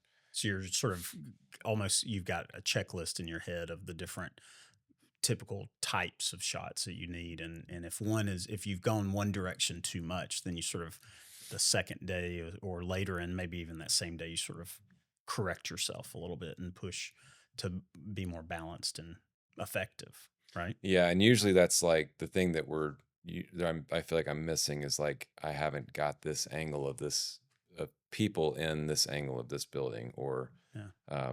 or if it's got a lot, like some schools just have a bunch of different things to show off. I'm like, well, I really want to get this spot, so I want to get back over there. Yeah. But I know that there are a lot of people that do even better than I do. Like, I mean, I like architectural shots, like just architectural shots, but I know I've got to put people in. I've got to have like I've got to have that and that. So I've kind of doubled my responsibilities in order to come away feeling like I did what I'm saying I can do for you. I mean, that's what I'm presenting when I'm going after clients, or when they, or if they've worked with me and they want to do it again. Yeah. What One thing I had planned on asking you, and I think we've already sort of touched on this a little bit, but I'll ask it anyway, just to get you to sort of in a nutshell maybe answer this. What's the difference between a beautiful photo and an effective photo? A beautiful photo and an effective photo. Um,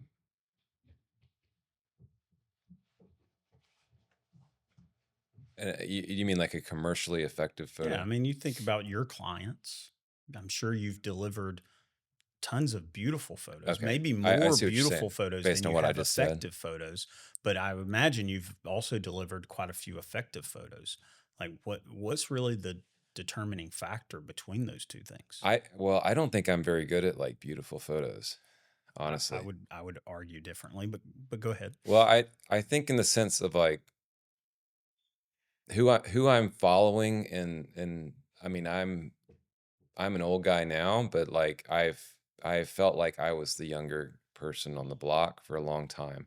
Higher ed has it's moved slower as far as like you have older people in positions using older people, and they kind of get passed down. So I was like, 6, 7 years in and still had guys who were like not necessarily shooting film, but like those older school Yeah. guys.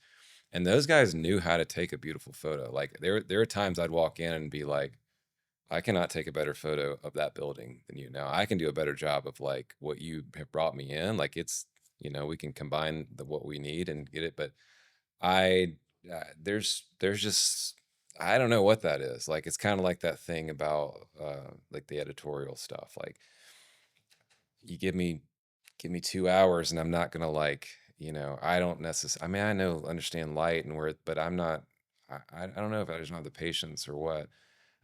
So I think I maybe get lucky at times and get, cause I'm constantly moving and getting a bunch of different stuff, that I will take something that I would classify as maybe it's beautiful, but like, as far as being like polished, or if you go to a festival or a art show or something like that, um, and you see photographers who are selling prints, like that kind of stuff. I mean, there's some terrible ones out there too, but there are some really beautiful Right. landscapes, and then like the macro, like that's the next thing I want to get into is macro insect photography. I think some of that stuff is absolutely beautiful. So there's some stuff that is, um, I don't know, that's just it just feels complete, and the colors and the composition feel very, but it's also usually a very stiff photo when I'm thinking about the things that I'm not good at.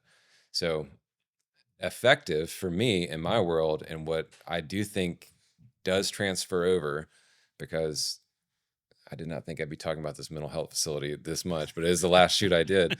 But the director of development came from higher ed, and that's why they brought me in. They were like, I want you to do what you did here, at a school that I Yeah. worked with. And so I think effective is, you know, a lot of places, what effective means is that combination of, it's the story. I mean, it's the where you are and the people that are in that space, and that and then inside of that, there's a lot of different ways you can show emotion and what you're doing. That's kind of the question of like, what's the mood here? But um, that's effective, like that. So that doesn't mean like, I don't feel like I'm taking beautiful photographs when I'm doing that. Feel like I'm taking effective photographs for what they need. So that's a very commercial approach um, to to an art. Yeah. Has there been a time where you feel like you maybe in a day that you're working there, or even maybe a whole shoot, maybe it was the whole thing? Have you ever felt like you missed it? Do you ever feel like you missed the effective piece of that, like Oh yeah. for some reason? Can you recall sort of what that missing element really was that you sort of missed, or why you missed it? Yeah, I there occasionally I'll come up against that in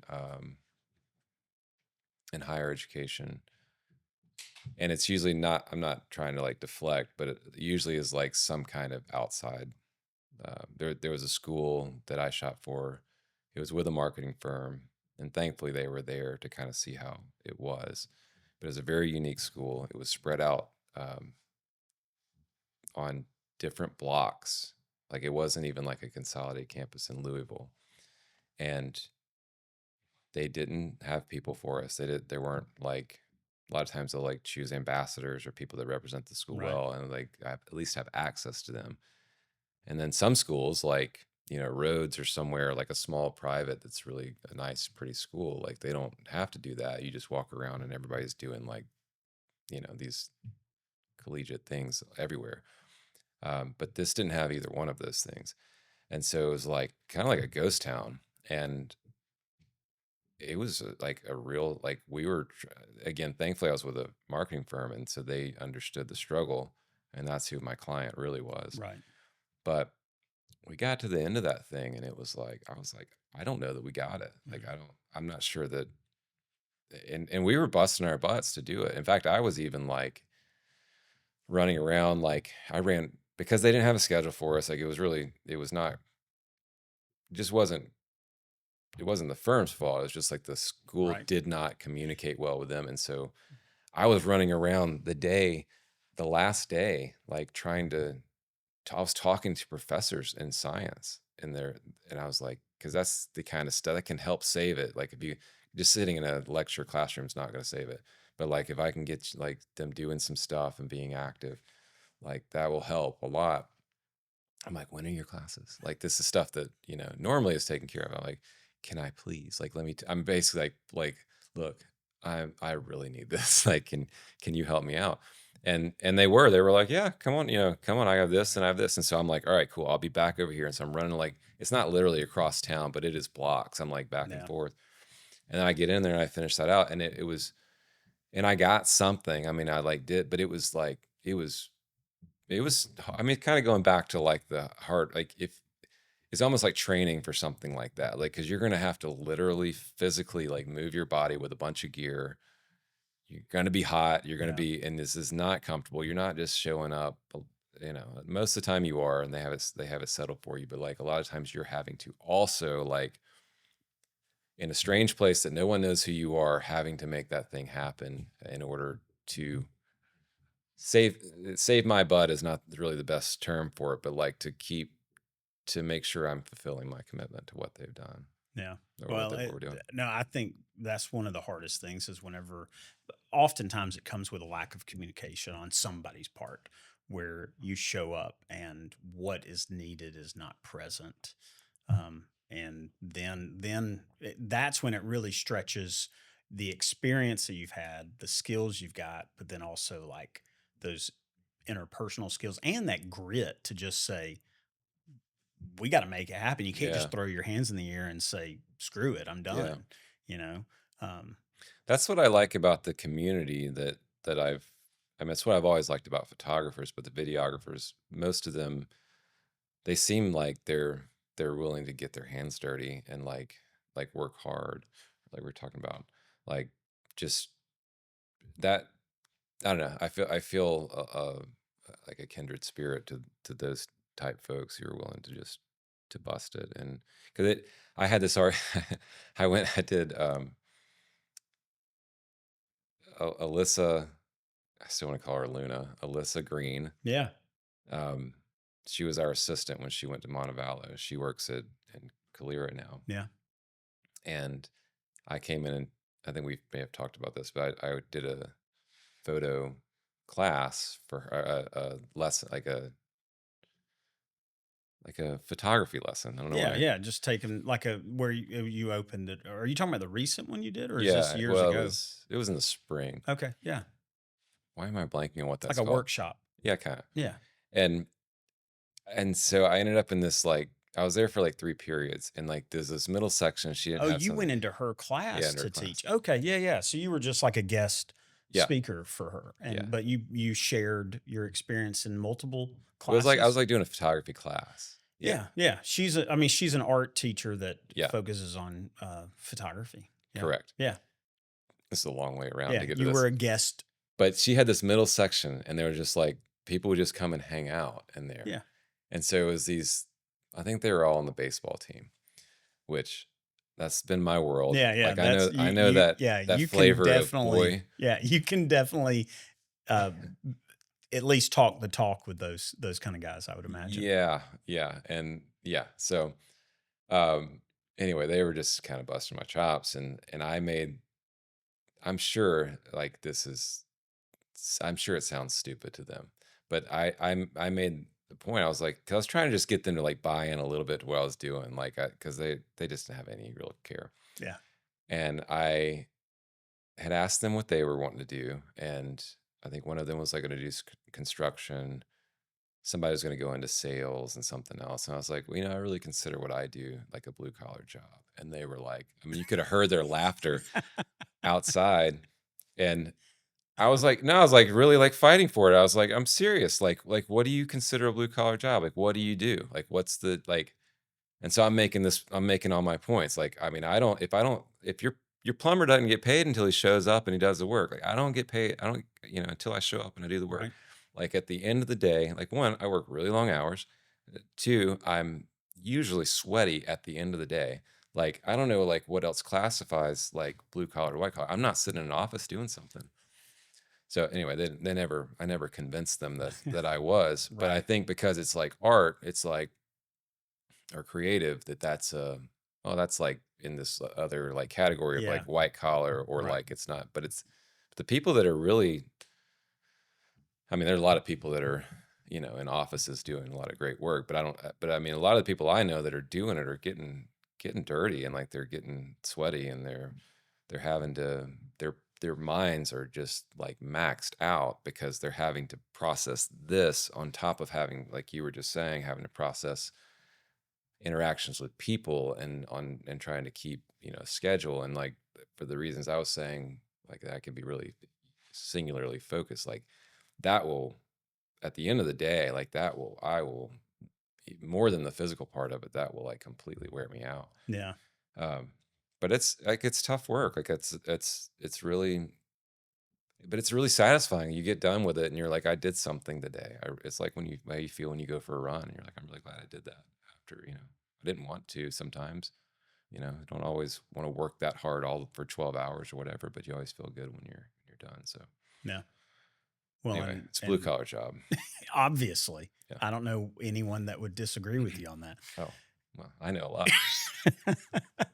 You definitely know a class full of teenage boys, evidently. Oh, this is it. Yeah, yeah. We were actually you were just talking about this with Alejandro earlier, but I do want to talk about it. I want to pay respect to it because I have listened, I believe, to most, if not all, of this podcast. So talk about it a little bit, and I do want to be respectful of your time, our time. So I know we've already been at this for a while, but I do want to pay respect to this. This was a podcast that you and a Jesse. neighbor slash friend Jesse did together. Talk about sort of how this got started, why you did it, the experience of doing it, and then maybe a little bit of like why did it stop? Well, in a nutshell, it's about race to Americas. There are several different credits for Two Americas, but MLK Jr. was, I think, brought that idea up the first time, and then Obama made a reference to it. But they were basically from a black and white perspective, there are two very different experiences in America. So that was kind of we named it after we'd already started, after we already done the first episode. So we kind of were searching for something, but Yeah. I'm happy to say we stopped doing it because there are no more race problems in the world. Obviously. So Yeah. It was very I don't know. It at, kind of stopped around the time we stopped recording. So I don't know if we solved it, but yeah. um, Obviously that's not the reality of the right. situation.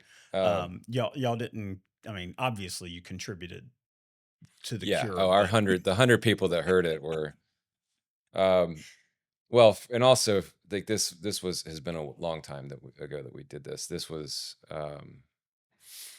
sort of on the heels of COVID yeah, first kicking off. yeah. So just as an aside, but just to kind of put you where I was, I lost all of my work at COVID. Higher education went completely away. I had 14 shoots lined up in the spring, and everyone left. So I had zero. That's all I do is photography. So I had zero money coming in. I mean, it was really, really. That's a totally separate conversation. But I can being imagine freelance. I can imagine a lot of people in the creative Yeah. sphere could relate and probably experience very similar kind of halt to their work, and then it's like, oh, what do I do now? It's like I mean, I can only imagine. And you and I've talked about this, and I know you experienced that. I was very insulated from that. My creative work was inside the school system, and my Yeah. paycheck continued, and even some work continued, most of which I just got to stay home and get paid for. That was a very different experience that you had. Yeah, and mine was. I mean, I knew some creative people who actually they saw an uptick in their business, like people that are in design and web development, because businesses were still trying to compete, but you couldn't necessarily go. It's almost like the restaurant drive-through. If you had a drive-through, it was great, but if you didn't have a drive-through, suddenly it was over. Yeah. Yeah. And I think some people outside of higher education probably didn't see as much of a slowdown because, especially down here, a lot of things didn't really stop. Right. But I have clients all over the United States, and so that's a lot of different political leanings. Some people didn't want to do anything like but the herd mentality in higher education is pretty strong. And so once some flagship schools start doing something a certain way, everybody's going to kind of follow suit. And that's what happened. So higher education they weren't letting people back on campuses. Right. And so anyway, there just was nothing for me to photograph. I'd built my life around this, and that was good because it caused me to, from that point forward, I began to diversify what I do. And in that, I started working for iHeart. I have a friend who is pretty high up, and he knew that I'd done video work and the audio work that I'd done. So he knew that I could edit and do so I kind of had a trial run with them, and then I ended up picking up a couple shows and being a producer. Well, I was more just an editor, but so I did a lot of stuff with them, and that helped me through that time. But I really learned kind of the process of podcasting and kind of, I mean, I knew how to record already, but like how format and like music, how that works together, and and so it seemed, and things were just like people were just listening then, like there Yeah. was. It was definitely a surge for podcasts. People got into them that had never done them before, in the producing and in the listening to Yeah, it. I mean, people, it was almost like it was a discovery of podcasting during that time, even though it had been around for a while already. yeah, it was kind of, I think looking back, it was almost even a bubble like at the time. It's still, but I mean, like money was being Oh thrown at yeah. it in ways Yeah. like people were, iHeart, that's one of a bunch of different companies that had big networks, and they were signing people, and ads were, because they, anyway, that's a whole separate, but anyway, Yeah. George Floyd had happened, a little bit after that, and Jesse's a drummer. He's a fantastic drummer. um, I felt very fortunate to have him. I don't even remember how I got him to play with me, but we just initially, I think it was probably a paid thing, and then he recorded with me a few times, and then it became a little more like friends working together. But we'd have conversations when we'd have practices, and I just was, I mean, sadly, I just don't, I didn't know. I mean, we have people in our lives that are not like, like this white, like suburban. But I didn't have people that were like willing to tell me the truth about stuff. And Jesse was never afraid to say that. Um, and so I just learned a lot just because he was just willing to like be uncomfortable, Yeah. um, so I remember we went to Mr. P's in Bluff Park, and I was like, hey, what do you say? Like, can we try? I'll handle, the lifting or whatever of this. Like, let's just show up. And so, um, we went to his house, and I started it like, I was like, well, this has got to be, this is part of what I learned with the podcasting. I was like, this is gonna be heavy stuff. So like, we have to have some levity in there. So we would like do the front end would be like a, would you rather kind of Yeah. Yeah. I conversation. remember those. And then we'd have like at the end, we would have some conversation specifically about music. And then in the middle was the topic or whatever we were going to talk about. But Jesse was so funny. Like I was dying laughing, just like because he's so random and just sort of weird. And he's just a lot of worlds at once. Yeah. And he's older. He has this like perspective musically. He covers a lot more ground than I do. So we just had a lot of fun, and I just tried my best to kind of stay out of the way, to do my research, to know historically what I wanted. Like I would do a good bit of like learning. I mean, it was good for me to go back and read about um, just the process from, you know from slavery all the way up to where we are now, and I don't know. I just it opened my eyes to stuff that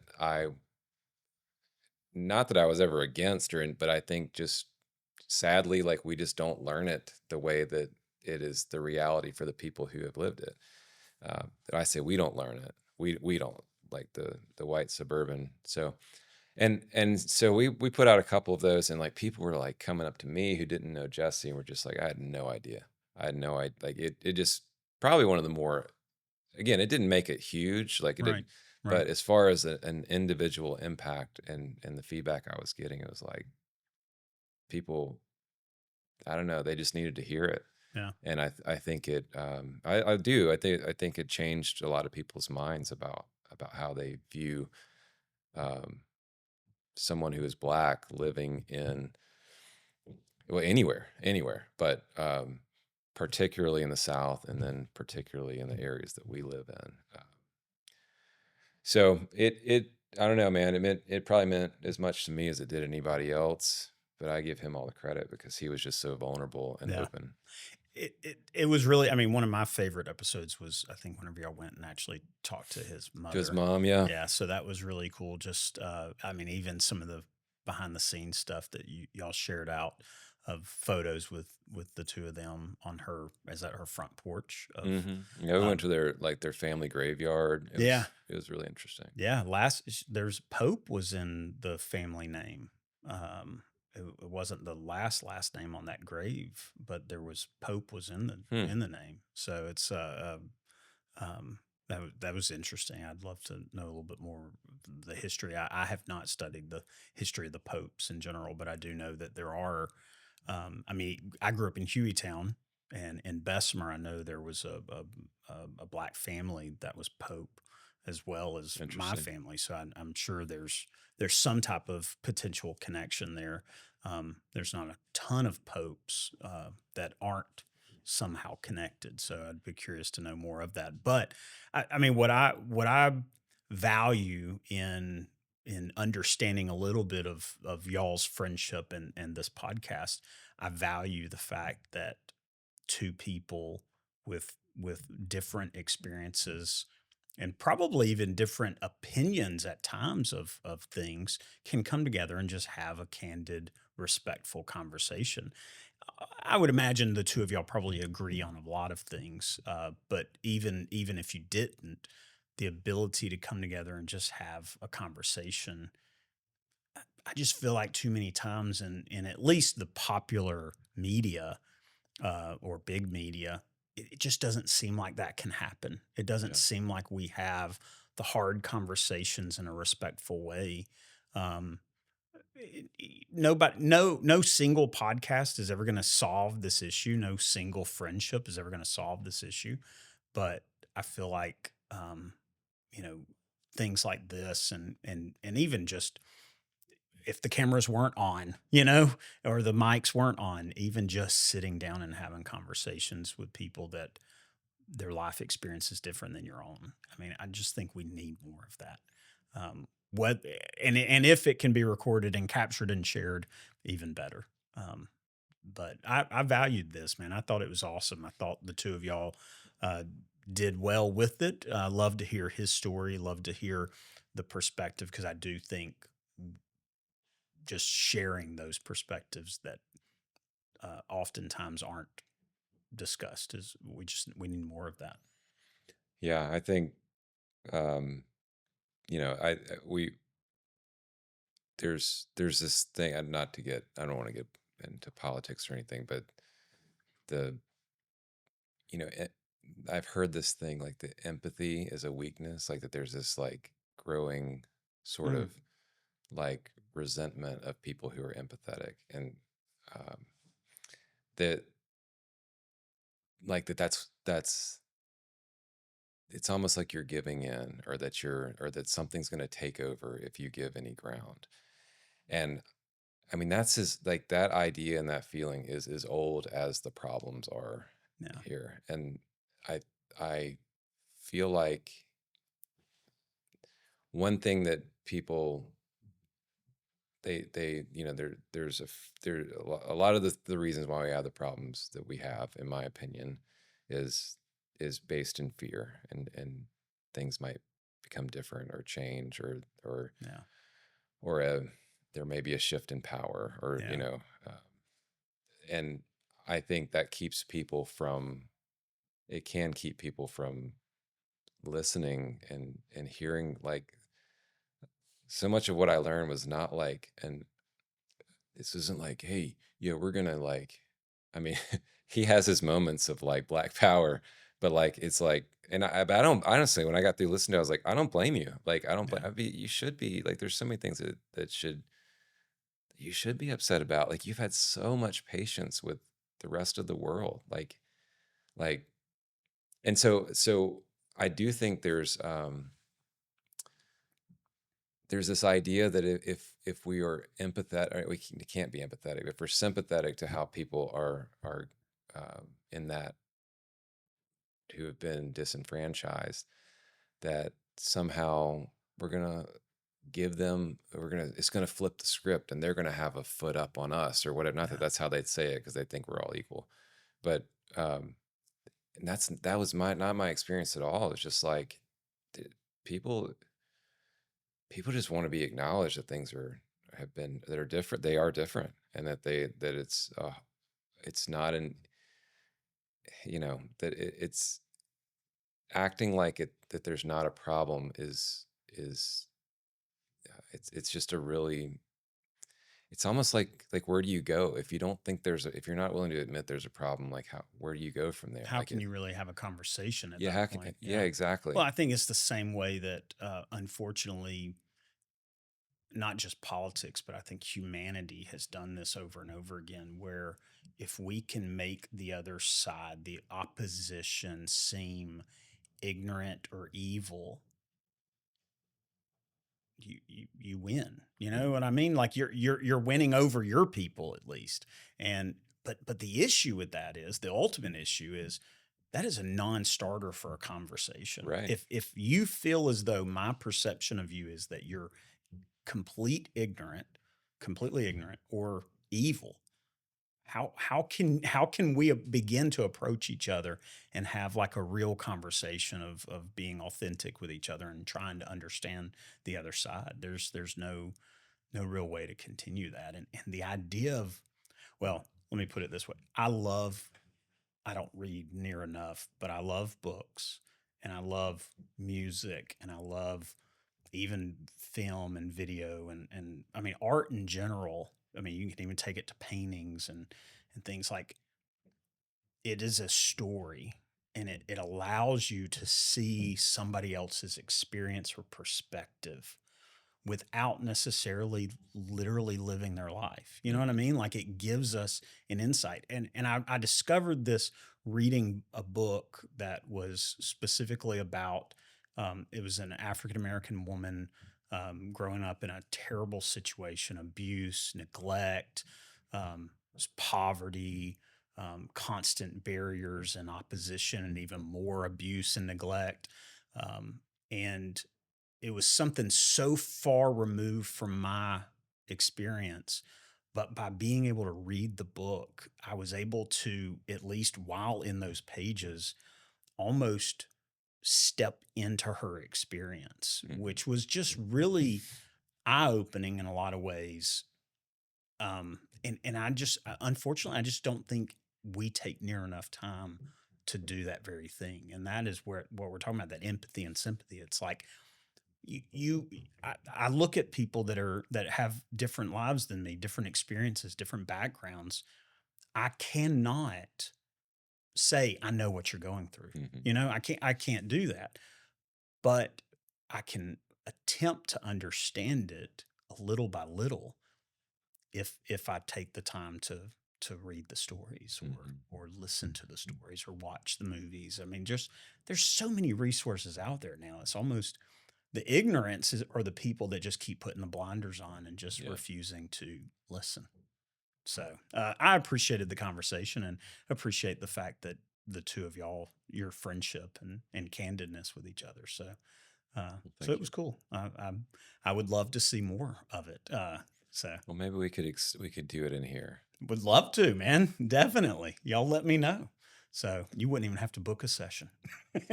I'll give you the keys and I'll turn on the cameras myself and do it. So would love to. All right. We've talked about this enough, but real quick, I just want to focus on the amount of real estate that you have on your forehead in these photos. I just spit. So there's the reflection, right? That we were talking about earlier. So I think it's really bad. I think you should embrace the bald, but is that really what we're talking about? To end? No, no, I'm gonna bypass that actually. No, I love the way you keep your hair. So just props to you. I think thanks. You got a great look. So you're one of the ones that made fun of me enough to make me go down to this. So. Yeah, I love that. I think that's it's great. Always Instead of the curly, because I mean, look at that, the top right, man. When you were playing, but that was probably about when I needed to stop doing it. But the people that have already lost their hair, they're the ones that I trust the most. My barber, ironically, who is bald, is the one that convinced me to go. Like, finally convinced me to go all the way down. Yeah. And I was like, this is going to take away, like, you're not going to be cutting my hair anymore, right? Like, he's like, man, I'm just not going to lie to you. I'm like, I've been robbing you for years. Yeah. Yeah. Well, okay. So I do want to know this. Like, what's next for you? What's going on in the future with Corey Nolen photography, with Corey Nolen, with Two Americas? I mean, what is on the horizon for you right now? You know, being completely honest, I'm hoping after you get around our age and you do, it's weird like how your brain starts to shift. Like you got a lot of these young guys on, and I can like see myself in that like climb, Yeah.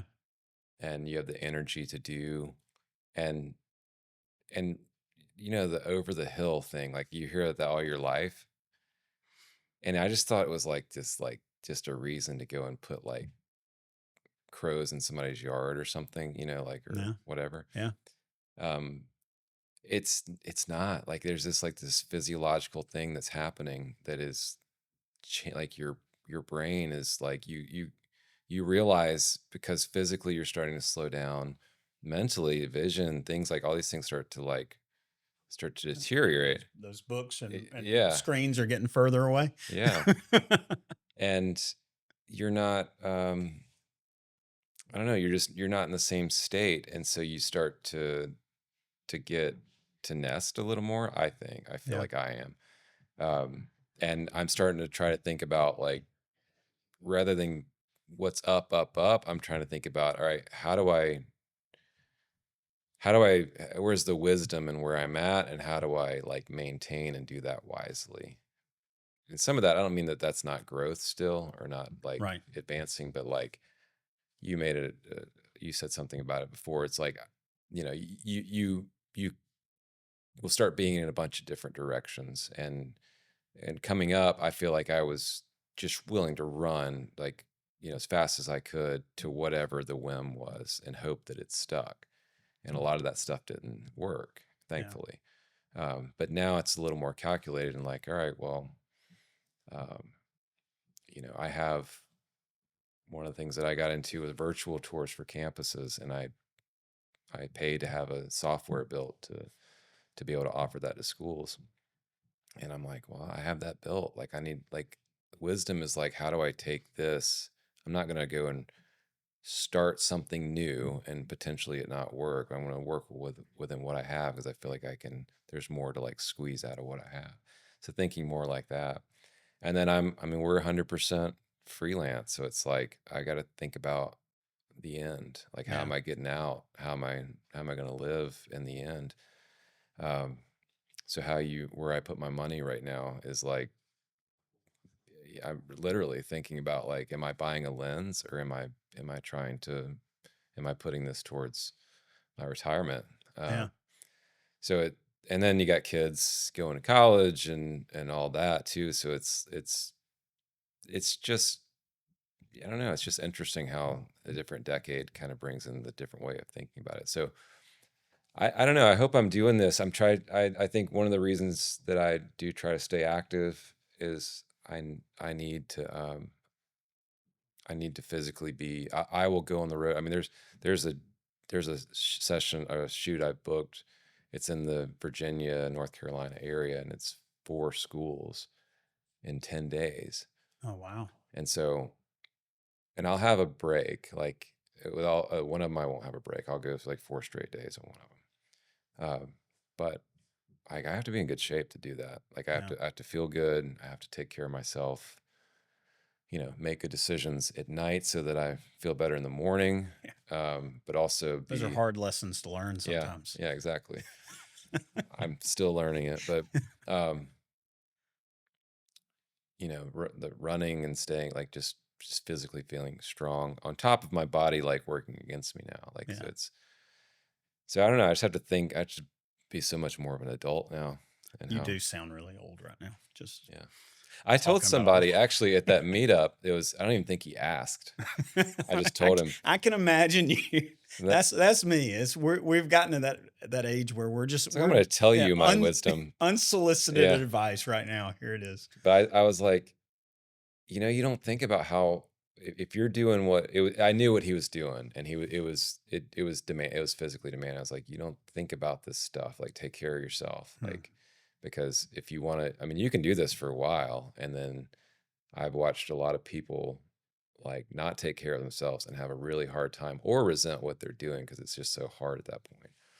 And at that point, I hope that if I get to that point, or if physically it begins to be hard, I don't want to be doing it when it's like when I don't like it anymore, Yeah. or it's like such a challenge. So uh, anyway, that's an old man answer, but that's thinking about just trying to be wise with how I'm living, you know? Well, I like the answer because I think I relate to it. At this point, we're starting to analyze our exit strategy, Yeah. and we're getting to the point with our families where we hopefully will be able to relax a little bit because we won't have a family of 5 or 6 that we're trying to support. Instead, it's hopefully going to be us and our wives and watching How our many wives do kids. you have? Us Oh, and our wives. oh, There are 2, yours and mine. okay. But hopefully we can enjoy life with our kids independent of ourselves and of our checking accounts and stuff. So at some point. No one has made it this far in this interview, so it won't Right. matter. Yeah. But I will say, you know, Eric Chapman is. Yeah. Eric, or I've tried to get him on the podcast. He's that too busy. great well, the big white well Yeah. that I can't quite capture. So He was talking about somebody told him that like the 40s, like that is the best decade because you have figured out so much. You're not running in all these different directions, and you're settled. You have some wisdom about. And I've thought about that a lot. I think yeah, it's true. So if anybody is still listening, that's not to say that this is like actually I'm looking forward to the next 10, 15, 20 definitely. years because I feel like it's going to be better decisions. It's going Yeah. to be I'm gonna be paid better for what I'm doing and probably working a little bit less. So Yeah. No, I've my 30s were up to that point my best decade, even though there was a lot of hard times in my 30s, um, but there was more good times, and but I've prepared myself to see, and I feel it already. I mean, I'm 43 now, but I feel like 40s are the best. They're yeah, gonna be, and I look forward to it mainly because of that almost this confidence that you end up having in yourself, but also in your relationships, and I think specifically with my wife and our family. So, but all right, wrapping it up with thank you. that's funny. I mean, I don't know whose ID that is, but I didn't zoom in to see, but I wonder how visible is their ID information on there. I'm surprised you didn't blur it I'll out. tell you who it is. Her name's Georgia, and I've known Georgia for a long time. She is one of the most interesting people I know. Yeah, She is somewhat aloof. enough to. But I also love her to death. Like Yeah, I yeah, would yeah. like. I mean, I'm obviously, and I'm not really mad about this, but we were running a relay.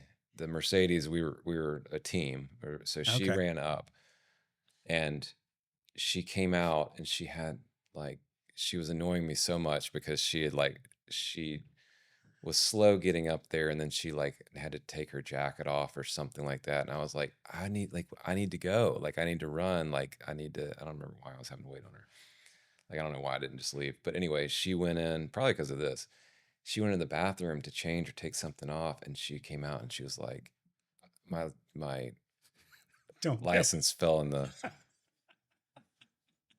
I just thought she had left it in there, maybe. No. But you're saying It didn't fall into the hole, but it fell down to the side, which was still pretty disgusting. And so you I had to go in went after and it. got it.